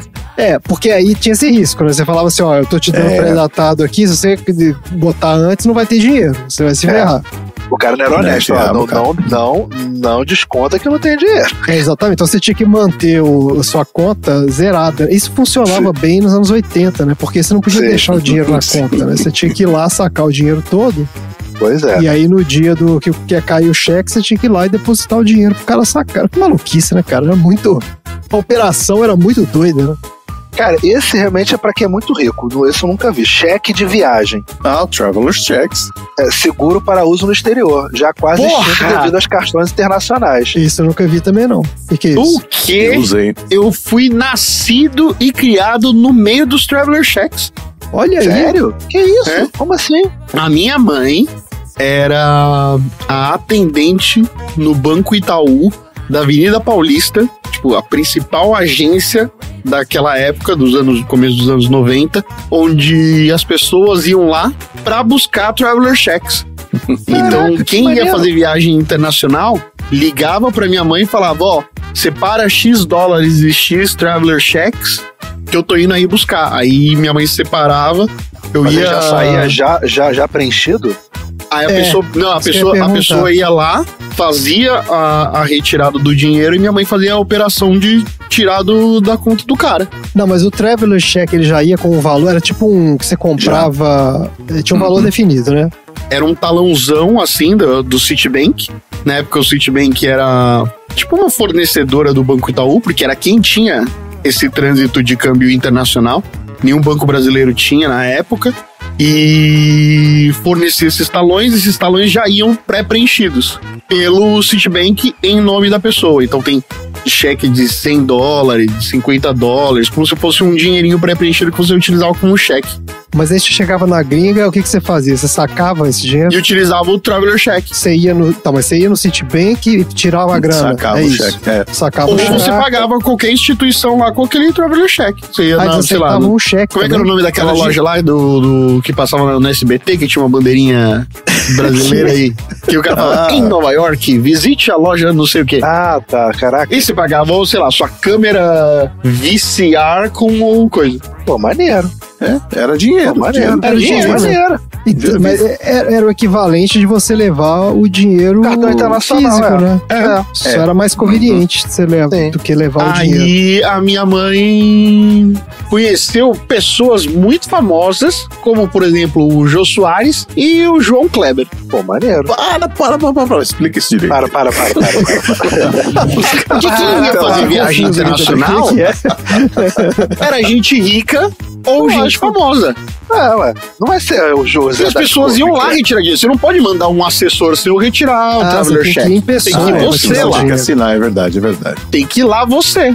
Eu era pequeno e quando eu tinha que ir no médico, a salinha da minha mãe tinha uma salinha de espera.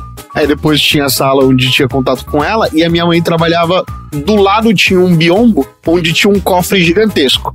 Aí quando eu tinha no médico, a minha mãe não podia avisar o chefe dela de que eu ia ficar lá o dia inteiro. E eu ficava escondido lá atrás do cofre. Caraca. Brincando de carrinho.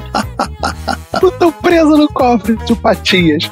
Ficava atrás do cofre gigantesco. Aí eu ficava quietinho brincando de carrinho lá. Cara, ó, o André falou aí do cheque calção. Esse é o cheque dado como garantia e não como forma de pagamento imediato. Ele fica guardado pelo credor até que a obrigação ou dívida do devedor seja quitada.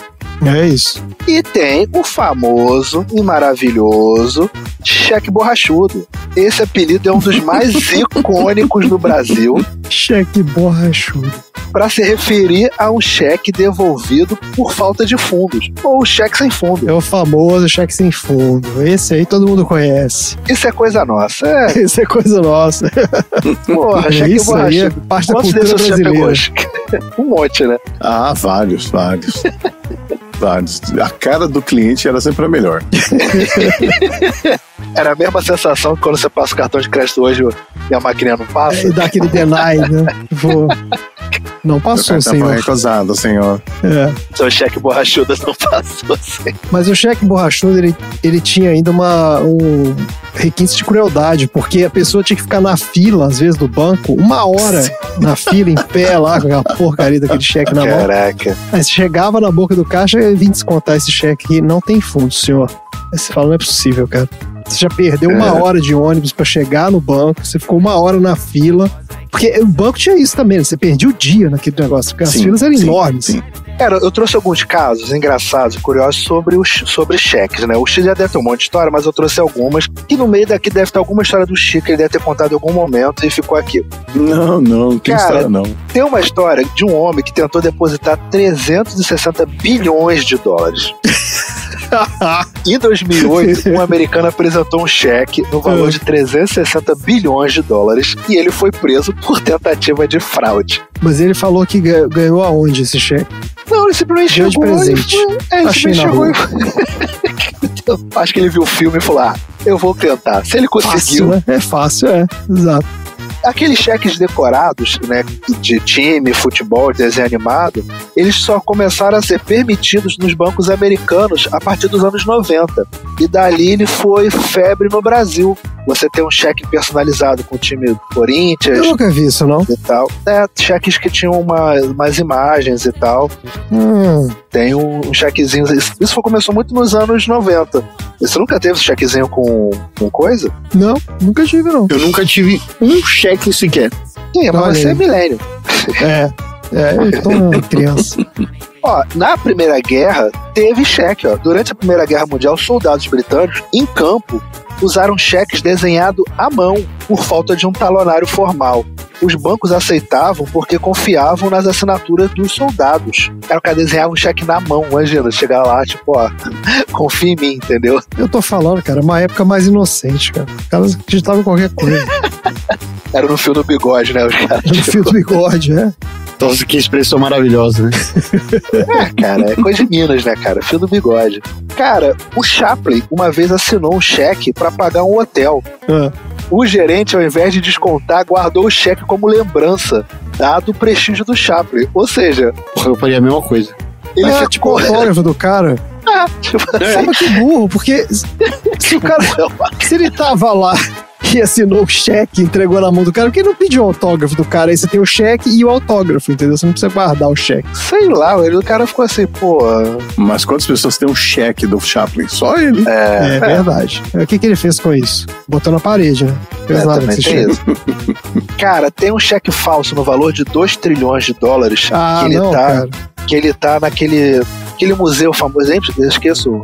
Aquele museu do A Noite no Museu. Caraca, o Robin Williams? Não, aquele outro que tem um monte de coisa. Que tem o sapato da Dorothy, que tem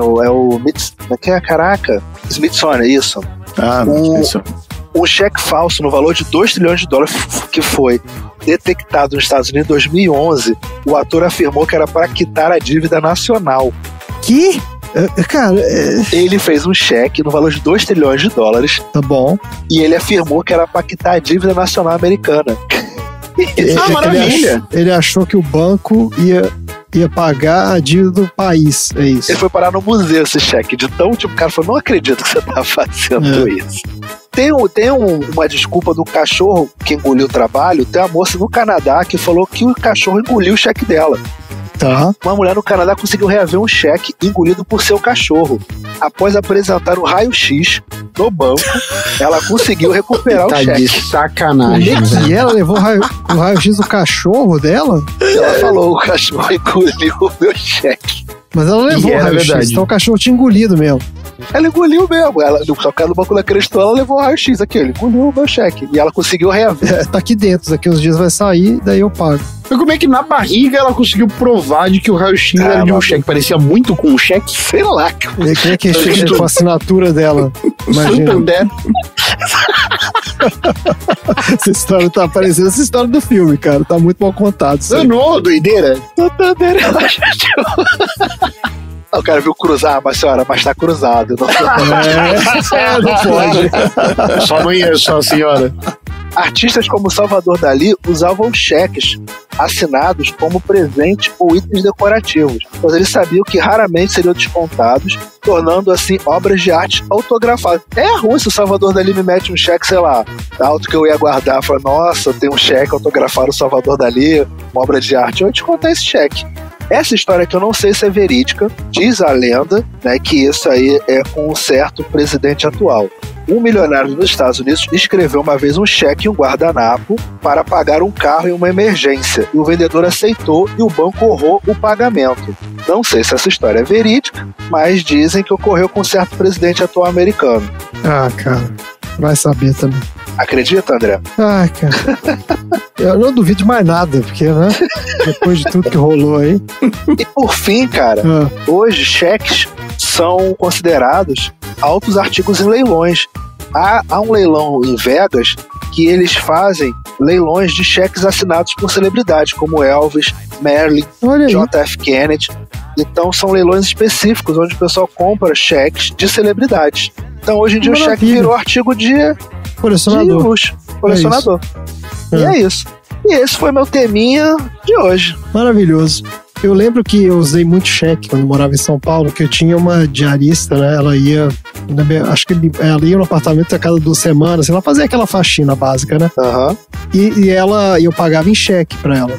O problema que rolava é que eu já fazia uma porrada de cheque de uma vez e já deixava tudo guardado lá, né? Então ela ia chegando, eu só deixava lá o cheque, porque eu sempre esquecia de pegar o talão, então eu já deixava um monte lá. Pronto, esse é o fato, era isso.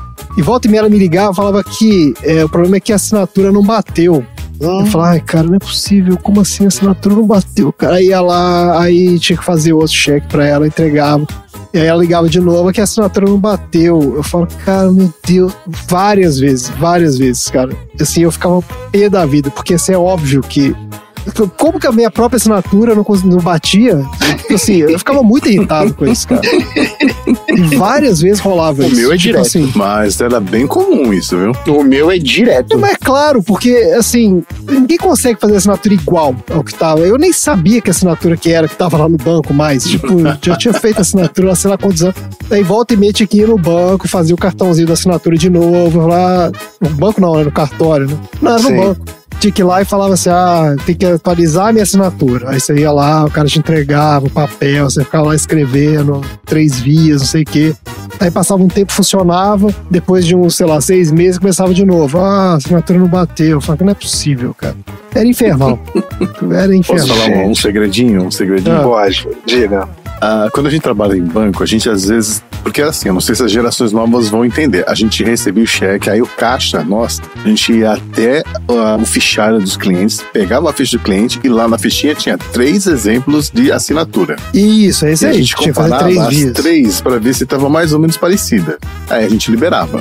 Só que quando a gente percebia que a ficha estava muito velha, a gente usava um truque e falou, não tá mais batendo a assinatura. Pra fazer o cliente vir no banco e fazer uma ficha nova. Que safado! Olha aí, era o Chico que tava lá descontando meus cheques. Era o Chico que tava de sacanagem. Era você, Chico. Era um truque que a gente usava, entendeu? Porque volta e meia tinha esse negócio de ir no banco, ter que atualizar a assinatura, que ódio que me dava. Mas isso era com coisa de, assim, contas de 10 anos pra cima, porque aí a pessoa vai envelhecendo e muda, né, a assinatura. Não, fazia comigo a cada 6 meses. Era sacanagem. Não sei se eu que esquecia minha assinatura. Eu não assinava nada, né, cara? Eu só assinava a porra do cheque. Só que acho que quando eu fazia muito ao mesmo tempo, você sabe quando sua assinatura você vai virar um garrancho no final? Vira um garrancho. Isso, tipo, você não tem nada a ver com a do início mesmo. Era isso. Tá ótimo, mentor. Maravilha, que assunto maravilhoso. Bora pro próximo assunto aleatório. Bora.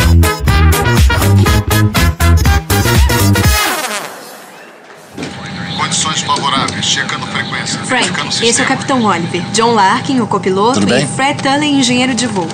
Frank Taylor, Panam. Obrigado pela carona, pessoal. Pode sentar, Frank. Nós vamos decolar. Qual é o equipamento que você pega, DC-8? 707. Está voltando de Mondote, hein, claro?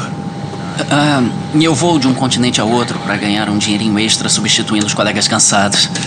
Isso não é vergonha. Todos nós fizemos isso. Confirmando permissão para decolagem.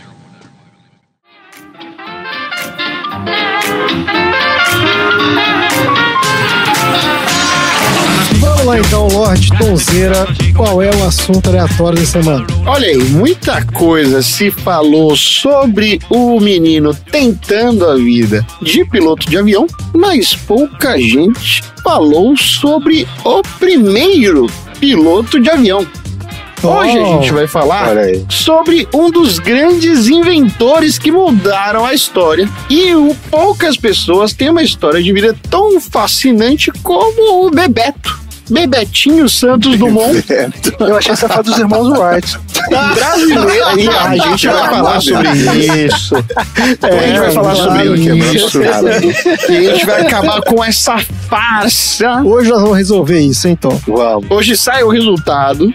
E falaremos sobre o brasileiro e visionário. Isso. Apaixonado pelo céu e pelas invenções, que não só ousou desafiar os limites da tecnologia da época, como se tornou um grande símbolo de criatividade e determination. Olha aí. O Bebetinho Santos Dumont nasceu no dia 20 de julho de 73, só que 1873, na cidade de Palmiras, aonde? Em Minas Gerais, o que pega ali a primeira contradição que o homem da terra do trem inventou o avião. Olha aí. Que é trem também. Não deixa de ser um trem também. Depois de um tempo, a própria cidade de Palmira acabou sendo renomeada para a cidade de Santos Dumont em sua homenagem. Ele foi caçula do Henrique Dumont, um engenheiro francês que migrou para o Brasil e se tornou um dos maiores cafeicultores do Brasil, e também de Francisca, esse é o Zeca. Esse é o Zeca? Esse é o Zeca Latino. E da Francisca Paula. E ele, o Albertinho, por viver num mundo bastante restrito à sua fazenda, onde tinha pouco recurso tecnológico, ele vivia cercado por inovação e tecnologia das invenções do seu pai. A infância do Bebetinho foi vivida num ambiente que estimulava muito a curiosidade. A fazenda Arindeuva, que foi propriedade do seu pai em Ribeirão Preto, uma das mais avançadas da época, equipada com maquinários super importados e sistemas de irrigação que impressionavam até mesmo os especialistas internacionais daquela época. O Henrique Dumont era conhecido como o rei do café e era um homem de ideias modernas e fazia questão de envolver os seus filhos na administração da fazenda. Ou seja, Bebetinho, antes do sucesso, era um agroboy. Desde cedo, o Bebetinho demonstrava habilidades extraordinárias. Ele era super fascinado por mecânica, desmontava e remontava relógio, fazia máquina de tudo quanto é jeito que ele conseguia. De acordo com alguns relatos da família, ele também se interessava bastante por literatura científica e lia tudo o que ele conseguia sobre física, engenharia e astronomia. Essa curiosidade que ele tinha acabou se tornando base da trajetória dele como inventor. E aos 18 anos, depois do declínio dos negócios da família, devido a problemas de saúde do seu pai Henrique, o Bebetinho se mudou para Paris. Lá, ele deu início aos seus estudos formais em física, química e mecânica, aproveitando a efervescência cultural e científica da capital francesa. Paris, ainda no século XIX, era o centro do mundo em termos de avanços tecnológicos e Bebetinho mergulhou de cabeça nesse ambiente. Antes dele começar a construir máquinas mais pesadas que o ar, o Santos Dumont começou a sua carreira explorando balões, que já eram conhecidos desde o século XVIII. No entanto, ele queria transformar os balões mais eficientes, em termos de combustível, e controláveis. É bom, né? O Bebetinho acreditava que podia criar algo super revolucionário. Dirigíveis que fossem práticos, seguros e capazes de percorrer longas distâncias. Entre 1898 e 1901, ou seja, o Bebetinho tinha 28 anos, ele construiu uma série de dirigíveis numerados. Cada modelo trazia inovações que corrigiam as falhas dos anteriores. Ele era um grande gerente de produto. É o famoso tentativa e erro, né? Exatamente. Seu grande momento veio em 1901, com o dirigível número 6. Nesse ano, Santos Dumont realizou um voo histórico que conseguiu contornar a Torre Eiffel e retornar ao ponto de partida em um percurso que durou 30 minutos. Esse feito deu para ele o prestigioso prêmio Deutsche de la Mer, além de fama internacional. Mas Dumont não estava satisfeito. Apesar do sucesso dele com dirigíveis, ele acreditava que o futuro da aviação estava em máquinas mais pesadas do que o ar. Essa visão, considerada bastante utópica por muitos na época, acabou se tornando a sua grande fixação. E lá, no início do século XX, foi marcado por uma corrida científica e maluca para conquistar o céu. Bebetinho sabia que a criação de um avião representava um desafio gigantesco. Ele precisava superar uma série de problemas técnicos de seus projetos, desde as faltas de motores suficientemente potentes até a ausência de materiais leves e resistentes. E aí, em 1906, o Santos Dumont começou a trabalhar naquele que seria o 14 bis, um avião feito de madeira, seda e equipado com um motor à base de gasolina. Ele escolheu Paris como palco para suas experiências, pois a cidade era o centro de inovação científica e abrigava uma comunidade de engenheiros, cientistas e curiosos dispostos a testemunhar e a participar das suas tentativas.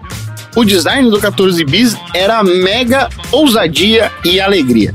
Ele tinha asas em formato de caixa, semelhante a um de um planador, e um motor que girava uma hélice. Diferentemente de outros experimentos de certas pessoas, o 14 bis era capaz de decolar por conta própria, sem a necessidade de rampa ou trilho.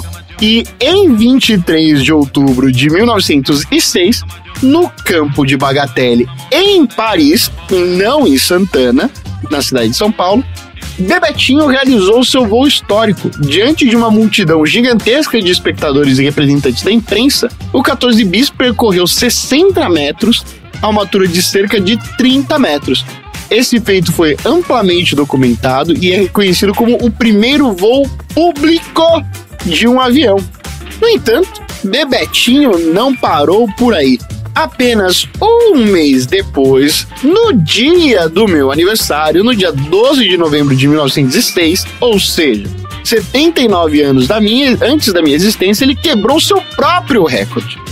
Como uma data bem aspiracional de grandes eventos, ele voou 220 metros a uma altura maior, consolidando a sua posição como um dos maiores pioneiros da aviação. Mas afinal, quem foi o primeiro a voar? A questão sobre quem inventou o avião é uma das maiores polêmicas científicas da história. Enquanto o Bebetinho é celebrado no Brasa como o pai da aviação, os irmãos Wright dos Estados Unidos também pedem para ele os títulos. Os Wright afirmam ter realizado o seu primeiro voo em 17 de dezembro de 1903 com o Flyer.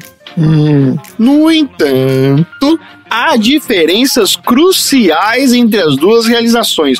O voo do Wright ocorreu em um local isolado, sem testemunha, e seu avião dependia de um sistema de trilhos para decolar. É isso aí. Não, foi que esse avião era tosco demais, pô. Já o 14 bis de Santos Dumont decolou por seus próprios meios e foi registrado publicamente. Isso aí. Historiadores como Cláudio Lins de Vasconcelos argumentam que o voo de Santos Dumont tem maior relevância histórica por ter sido aberto ao público e demonstrar uma solução mais prática. Por outro lado, os defensores estadunidenses dos Wright apontam que o seu trabalho trouxe avanços maiores em termos de controle de voo. Independente de quem tenha sido o primeiro, o que é inegável é que Santos Dumont popularizou a ideia de se voar, porque foi capaz de inspirar pessoas em todo o mundo. E uma comparação básica aqui seria dizer que os irmãos Wright foram os primeiros inventores da arma de fogo, simplesmente porque eles fizeram um estilingue. Pensando bem. Só que a vida do Bebetinho é uma vida marcada por tragédia. Ele sofria de esclerose múltipla, uma doença degenerativa que limitava a capacidade física e mental.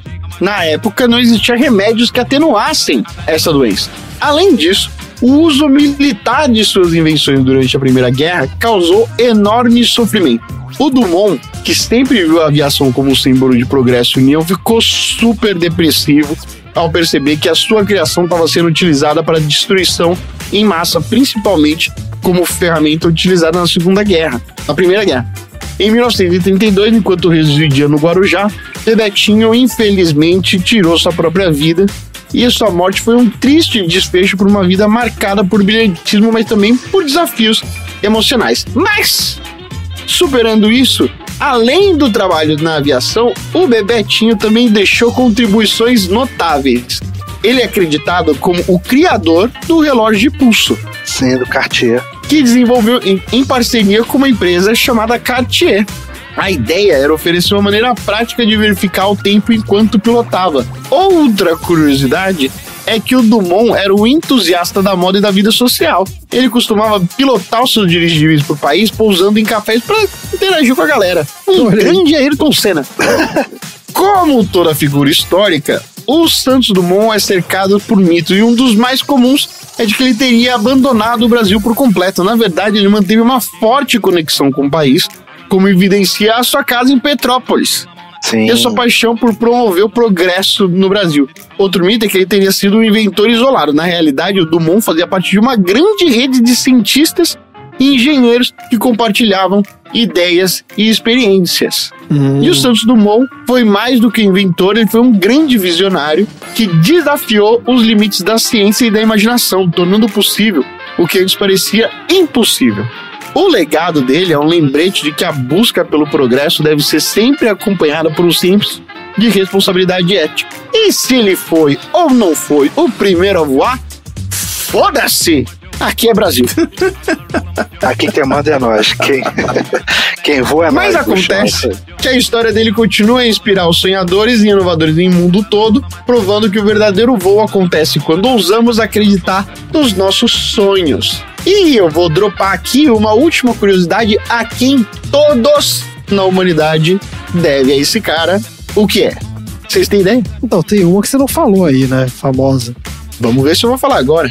Diga. Ele foi o grande popularizador e redutor dos do chuveiro elétrico. Isso aí, na própria casa dele lá em Petrópolis tem lá. Eu até na casa dele tem um chuveiro elétrico. Mas não é um chuveiro elétrico, ele era um chuveiro aquecido. que antes era um chuveiro a vapor. Isso. Antes os chuveiros eles eram a vapor, esquentava a água e jogavam num negócio como se fosse um regador que você ia virando de tempos em tempos enquanto ia aquecendo a água, evaporando e indo pra lá. Era uma água escaldante que era muito difícil de você utilizar ele como um chuveiro. Isso. O Santos Dumont criou a mecânica de fazer ele ser elétrico, onde ficava com uma temperatura bem morninha, não ficava uma grande temperatura não. Mas ele conseguiu reduzir bastante o custo para que, não todo mundo obviamente, mas que primeiro fosse possível de ser instalado em diversas casas diferentes e não só em grandes mansões, mas também a um custo bem mais baixo do que você precisar ter uma caldeira para conseguir tomar banho quente. Na casa dele em Petrópolis, tem lá Tem o chuveirinho lá. É muito foda. Você passa na frente da casa e fala assim, essa porra vai cair. Caralho, já quer mesmo. Porque ele criou uma casa minúscula. Uma casa minúscula em cima de uma pedra. E ele falou assim, foda-se, eu vou construir porque eu sou o mestrão da engenharia. Se eu fiz um avião, eu faço uma casa. É isso. Não, e você percebe que a casa é funcional para uma pessoa. E ele era muito baixinho, né? Se entrar mais alguém lá dentro, fudeu, né? A casa é funcional para ele. Tipo assim, cara, uma pessoa... Por que eu vou fazer a capa pra 2 pessoas? Quem que ele era apaixonado? Ele era apaixonado por uma mulher famosa, pela Carmen Miranda. Ah, mas por que o Santos Dumont era apaixonado? Deixa eu consultar minha personal history aqui. Olha aí, o cara. Ele tinha um Guergueri com alguém da família real, eita, olha aí. Guergueri, que palavra maravilhosa, né? Fofocas do mundo. E a Karen falou que ele não tinha cozinha. Quem fazia a comida dele era a governanta da família real. Pedro II. Eita, tio Pedro. Eita, que só essa Guergueri, olha. Fofoca. Ok. Excelente. Você sabe que essa controvérsia aí dos irmãos Wright, coisa e tal, com o Santos Dumont, os brasileiros encheram tanto o saco dos americanos que, se você for no site dos irmãos Brothers, tem uma seção chamada O Caso de Alberto Santos Dumont, em que eles explicam, dão os créditos, explicam por que realmente aconteceu 3 anos antes, eles tentam convencer o brasileiro. É claro que não funcionou, né? Eu acho que não. Eu não entendi, eles tentam passar de pano? Eles explicam, tipo... Você passar pano. Eles tentam lidar com a objeção do Santos Dumont. Eles falam, não, Santos Dumont, super importante, mas veja bem, os irmãos Wright voaram 3 anos antes, e não era por conta, eles tinham rodas e não sei o que, blá blá blá. Eles explicam tudo com detalhes. E é claro que não funcionou. Claro que não, né? Não, o brasileiro jamais vai aceitar isso, mesmo com todas as evidências. E ele não se casou, né, cara? Não teve filho. Tem uma parte do site mesmo aqui, Who Was First? Aqui, ó. Os irmãos Wright foram os primeiros a voar o avião. Aí eles falam que as respostas são de forma nenhuma. De forma nenhuma. Fala aqui, ó, eles nunca disseram que eles foram os primeiros. Caraca, aí tem toda uma história. Nossa, é enorme o site, gente. Vai lá, lê aí. Mas realmente eles estão dando, né? Dá aquele somebody love aqui. O melhor de forma nenhuma. De forma nenhuma. Mas eles estão querendo dizer que, tipo, não, as pessoas já voavam há muito tempo, já existia modelo, não sei o quê, mas não tinha porra nenhuma. Santos Dumont. É isso aí. Maravilha, minha gente. Bora então pro próximo assunto aleatório.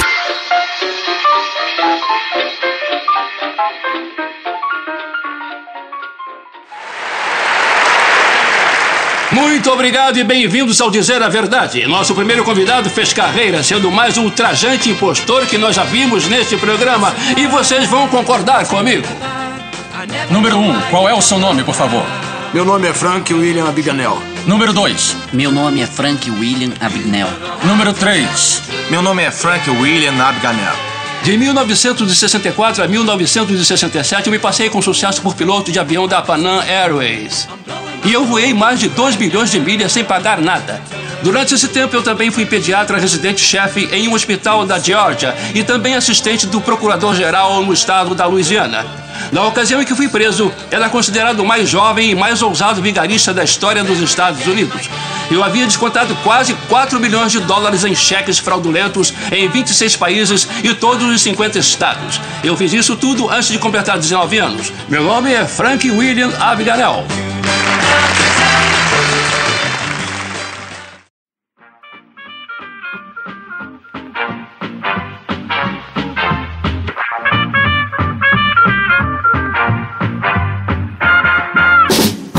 Então, para encerrar nosso maravilhoso episódio de hoje, qual é o assunto aleatório da semana? Então vamos lá. O filme de hoje começa com uma cena de um game show chamado To Tell the Truth, onde os participantes tentam adivinhar quem é o verdadeiro Frank Abagnale. E esse game show realmente existiu. E o Frank Abagnale realmente passou por lá em 1977 e é claro... Até que foi uma coisa que é verdade nesse filme. Exato. A única parte do filme que não é caô, então. Exatamente. E tem no YouTube, tá? Se quiser procurar lá. Ele enganou todos os participantes, nenhum deles descobriu que ele era o Frank verdadeiro, né? E aí eu fiquei curioso com esse programa e resolvi falar da história dos game shows na televisão. Graças a Deus, eu achei que você ia fazer um game show. Eu já tava desesperado aqui. Não. Vou só falar, Poxa, não tem um game show sobre game shows? Faz aí, Não. Mas tem participação, peraí, ó. Tá vetado. Os game shows são um dos formatos mais populares da TV, mas a origem desses jogos se remonta à era do rádio nos anos 30. Inicialmente, esses programas eram transmitidos em formato de quiz. Então os ouvintes podiam participar e ganhar prêmios. Com a chegada da televisão, esse gênero evoluiu e se diversificou, e desde então está sempre presente nos canais de TV em algum formato, né? Até então, esses programas eram chamados de quiz shows e não game shows. Já explico já. Aqui no Brasil, os quiz shows também começaram no rádio, com programas como Caixa de Perguntas, que estreou em 1938 na Rádio Nacional do Rio de Janeiro, que estabeleceu um modelo que seria adaptado para a televisão mais tarde. Mas foi durante a década de 40 e 50 que o gênero se expandiu significativamente. Os quiz shows tornaram-se um fenômeno cultural nos Estados Unidos e, com a popularização da televisão na década de 50, os quiz shows começaram a atingir um público maior em rede nacional. Foi nessa década que surgiram outros programas marcantes, como O Preço Certo, isso em 56, e nos anos 60 o Jeopardy, que é de 64. Isso é maneiro. E eles continuam a ser populares até hoje, né? Mas então o Silvio Santos não inventava nada, ele só copiava isso. Não, ele pegou vários imitação. O Roletrando também era do... Também. Era copiado? Também era. Eu não vou nem perguntar se você gosta de, né, meu mentor, porque... O mentor gosta da rola entrando? Que isso, gente? A partir da década de 70, os quiz shows começaram a diversificar ainda mais seus formatos. Então surgiram programas aí como a Roda da Fortuna e tal, que misturavam elementos de sorte e habilidade. Então começaram a atrair uma audiência maior. Esse é o Roletrando. Roda da Fortuna? Isso. Também começaram a explorar temas variados, né? Como relacionamentos, por exemplo, no The Dating Game.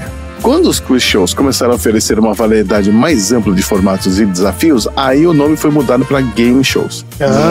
Então, todo quiz show é um game show, mas nem todo game show é um quiz show. O Jeopardy é um game show ou um quiz show? É um game show, que é um quiz show.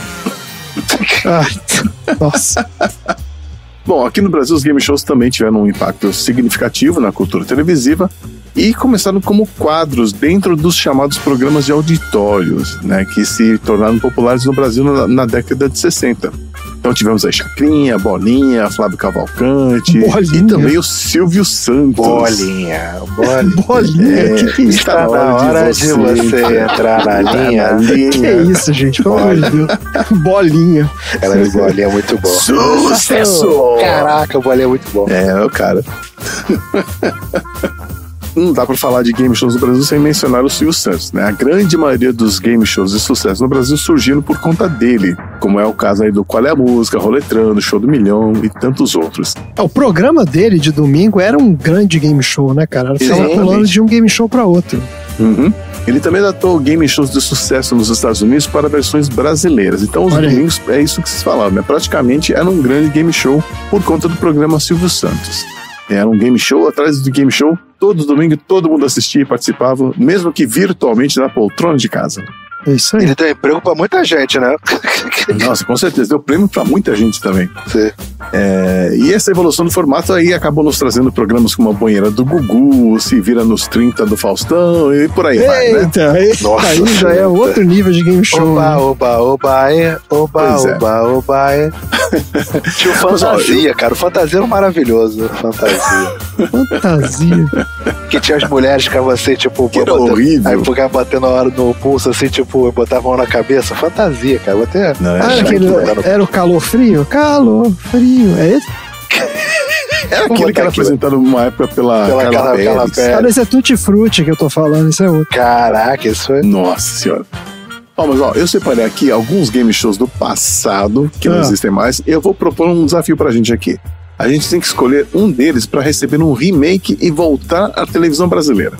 Fantasia. Bom, então eu vou falar sobre 3 shows. Não é pelo amor de Deus, não. O primeiro é o É Proibido Colar, que foi um programa que tinha 4 horas de duração. Meu Deus, cara. Caraca, que medo. Ele estreou em 1981 e teve 4 temporadas. E sabe quem era um dos apresentadores?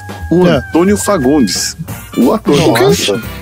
Ele, ao lado da Clarissa Bujan, fazia um programa no auditório da TV Cultura. Era um jogo entre alunos de escolas públicas de São Paulo.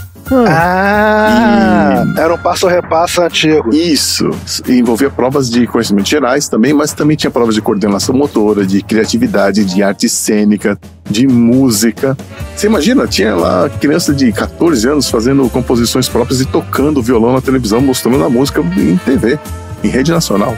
Quer dizer, rede nacional não, a cultura era de São Paulo, né? Mesmo assim, né? Olha o espaço que eles davam para esses pequenos artistas. E o mais interessante é que os apresentadores não tinham ficha com as notas sobre o andamento do programa. Era tudo no improviso. O que eles faziam? Eles iam lá para a TV Cultura durante a semana para aprender os jogos. E aí, quando chegava na hora de fazer a gravação no sábado, eles sabiam o que tinha que ser feito, mas era meio que improvisado, assim. Não tinha roteiro. Não tinha roteiro. E as perguntas que eles faziam no quiz eram do currículo escolar mesmo, das escolas. Cara. Achei uma foto aqui, Chico, vou botar lá no grupo do Proibido Colar. Caraca. Isso. E essas perguntas eram criadas por consultores pedagógicos. O negócio era diferenciado. Olha aí, não era nível show do milhão, não tinha pergunta de Bíblia, cultura, né, esse cara? aí não tinha. Não tinha nada a ver com perguntava quem era a esposa do Abraão. Não.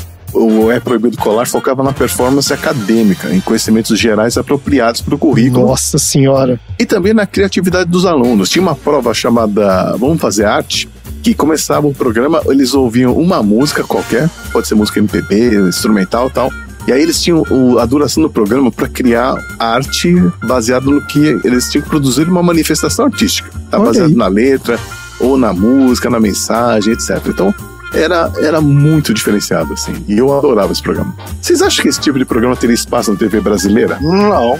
Quer dizer, hoje o Luciano Huck tenta copiar, fazendo aqui no programa dos gênios lá. Tipo, pega as crianças gênios, mas você vê que é tudo fake. Tudo fake o quê? Gênio fake?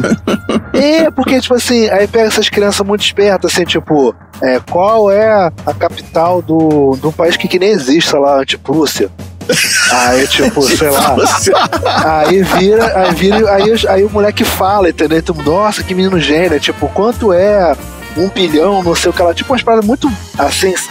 Aqueles negócios de criança.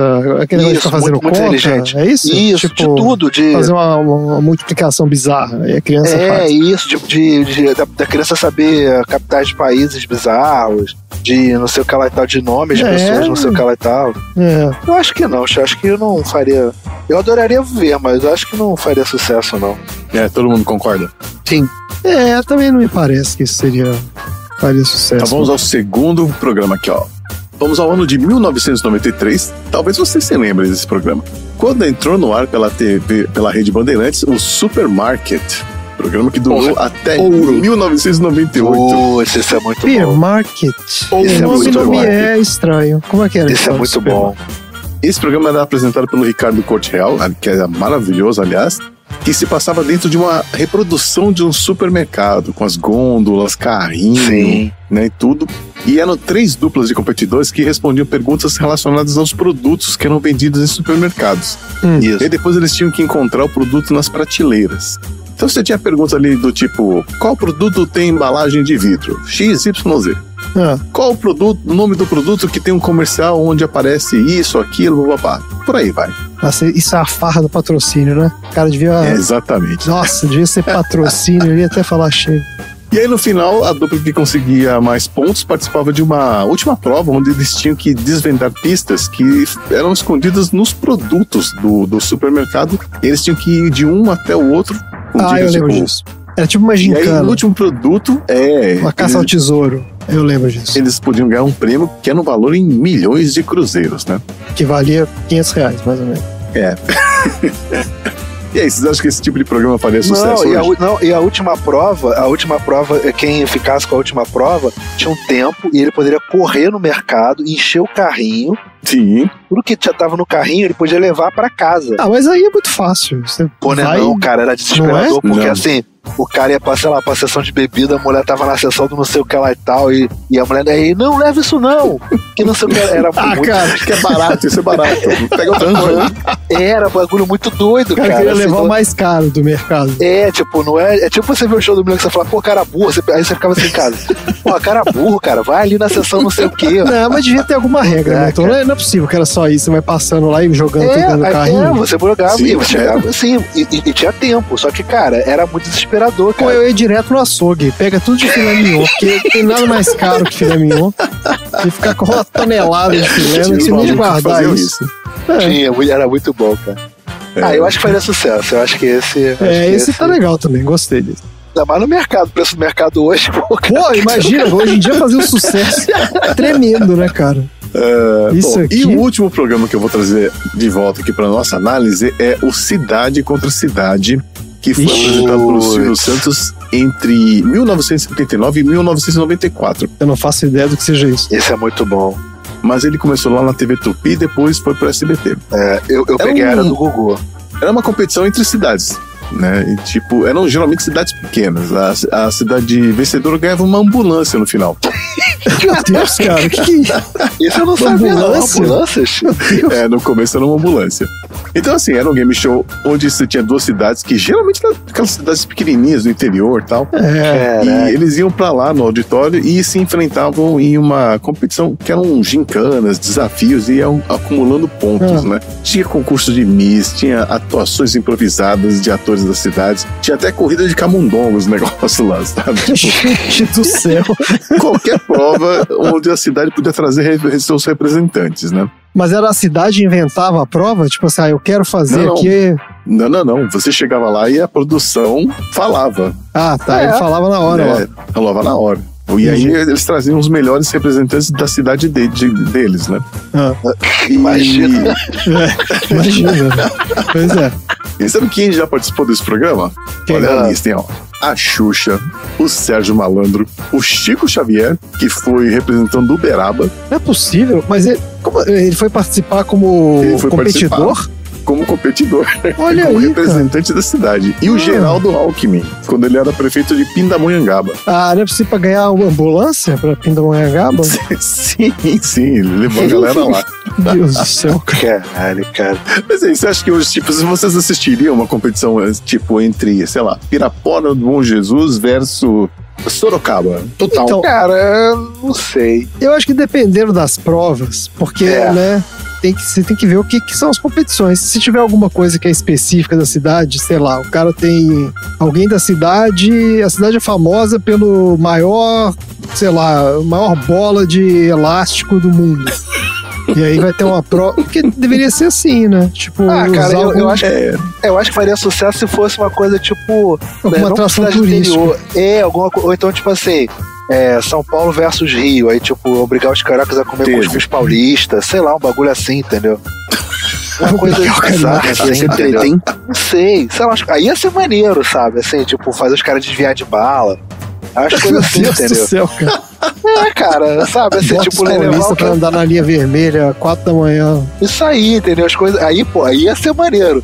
Assim, em loco, assim, tipo. Quer fazer uma competição extreme do negócio. Onde só os cariocas vão sobreviver, né? Isso. Não, tipo, você conseguir, entendeu? Uma orientação de um mineiro, sabe? É uma coisa assim, entendeu? Faz um bagulho desse. Solta o carioca na marginal lá e fala assim: solta na marginal Tietê e fala: chega do outro lado da cidade. Vamos ver o que o carioca vai fazer.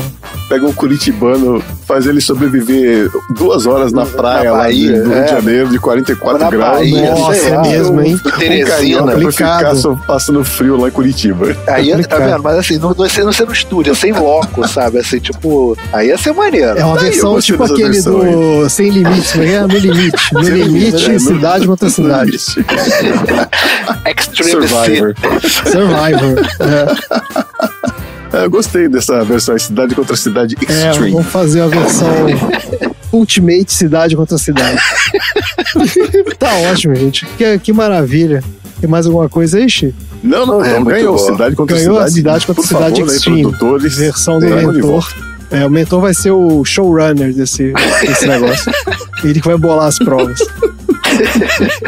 Só contar uma anedota rápida aqui, porque eu lembrei, você falou lá no início do Passa ou Repassa. Uhum. Eu tenho trauma de Passa ou Repassa, porque uma vez, eu era criança, cara, devia ter, sei lá, uns 8, 9 anos, e lá na minha escola fizeram uma gincana lá, uma bobagem qualquer, e tinha um Passa ou Repassa. E eu era meio que o nerdinho da sala e me botaram lá pra competir com a outra sala, né? Então, Passa ou Repassa. Mas vá. Só que eu era uma criança, eu já falei isso aqui, né? Que eu era uma criança meio ingênua. Ou pode se chamar também de criança burra, talvez, não sei. Mas, e aí me falaram assim, você tinha que responder as perguntas, né? E aí, eu comecei a responder lá, perguntava, respondia. E aí uma professora chegou pra mim e falou assim, aqui você tem que passar, o jogo é passa ou repassa, você tem que passar. Eu falei, tá bom, né? Eu não tinha entendido que, assim, pra mim passava se você não soubesse a resposta, né? E aí me fizeram uma pergunta muito estúpida, tipo assim, era uma coisa muito idiota. E aí eu fiquei naquela dúvida, né? Eu olhei pra professora e falei assim, passo. E na hora que eu passei, cara, toda a minha sala começou a gritar, tipo, seu burro, não sei o quê, por que você passa? E, cara, eu fiquei muito confuso, porque assim, eu sabia a resposta, mas a professora mandou passar, né? Eu achei que era tipo obrigatório do jogo, sei lá, cara. E aí a gente perdeu a porra do jogo e eu passei o resto do ano sendo zoado pela minha sala, porque eu passei. E eu falava pra pessoa, não, mas a professora mandou eu passar, você é burro, não sei o que, você é idiota. E, caraca, cara. Traumas de infância é foda. Me traumatizou essa merda. Eu odeio Passa ou Repassa até hoje por causa disso. Eu acho que o Cello participou de um Passa ou Repassa. Sim, ele contou essa história. Na TV? Santos, na TV. Não, a gente tem que achar um vídeo disso. A gente tem que achar. Temos que achar esse YouTube, gente. Maravilha. Muito tá bom, ótimo, cara, gente. Maravilha. Bom. Então o que a gente aprendeu hoje? Vamos lá. Rodadas de aprendizados. Eu aprendi tudo sobre o cheque borrachudo que eu nunca tinha ouvido falar. Nunca tinha ouvido falar, Tristes lembranças. Nunca tinha ouvido falar do cheque borrachudo. Essa época maravilhosa do cheque. Eu aprendi que o tio Dumont falou assim, gente, vamos usar o chuveirinho elétrico, que vai vir na sua conta de luz, mas pelo menos você tem a aguinha quentinha gostosinha. É isso. E eu aprendi que o Tom bateria nos irmãos Wright facinho. Na primeira menção que nós inventamos o avião. Eu tô numa intolerância com o estadunidense. Nossa, eu tô com pouquíssima paciência com o estadunidense hoje em dia. Justo. E eu aprendi que os game shows vêm do rádio, mas vou manter aqui que o game show em podcast é proibido. Só pode ser feito com autorização prévia. Só quando você ganha, vale. Não, quando eu ganho, ameniza. Porque eu vou ficar menos irritado na hora de fazer o negócio, entendeu? Mas só pode ser feito com autorização prévia e eu vou conferir a assinatura. Eu vou pedir assinado um documento e vou conferir a assinatura, e se não conferir, vai ter que vir aqui e atualizar a assinatura. É isso. Você aprendeu também isso, André, que o Chiro sacaneava. O Chiro sacaneava, é verdade. O Chiro era o cara que ficava lá mandando eu voltar no bloco. Porra, Chiro, sacaneou mesmo. Então é isso, chega por hoje, diz tchau, gente. Tchau.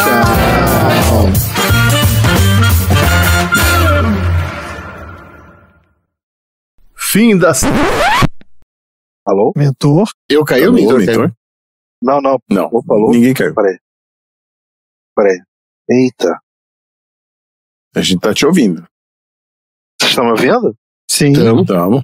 É porque as gatas fizeram um zoom aqui, que elas levaram o meu laptop, levaram o fio, levaram tudo. Meu Deus, Só sei que esse cara tem forma de rei. o rei do cheque sem fundo. Ping-pong bate e volta, o cheque bumerangue vai e vem. Borrachudo também é da mesma família, ninguém sabe quem é quem. O cheque bom filho a casa torna, porque no banco não tem um tostão. E na base do cheque capingue só burro recebe, o malandro é o cão. Eu só sei que esse cara tem fama de rei. O rei do cheque sem fundo, eu só sei que esse cara tem fama. O cara não é mole. O rei do cheque sem fundo, eu só sei que esse cara tem fama de rei.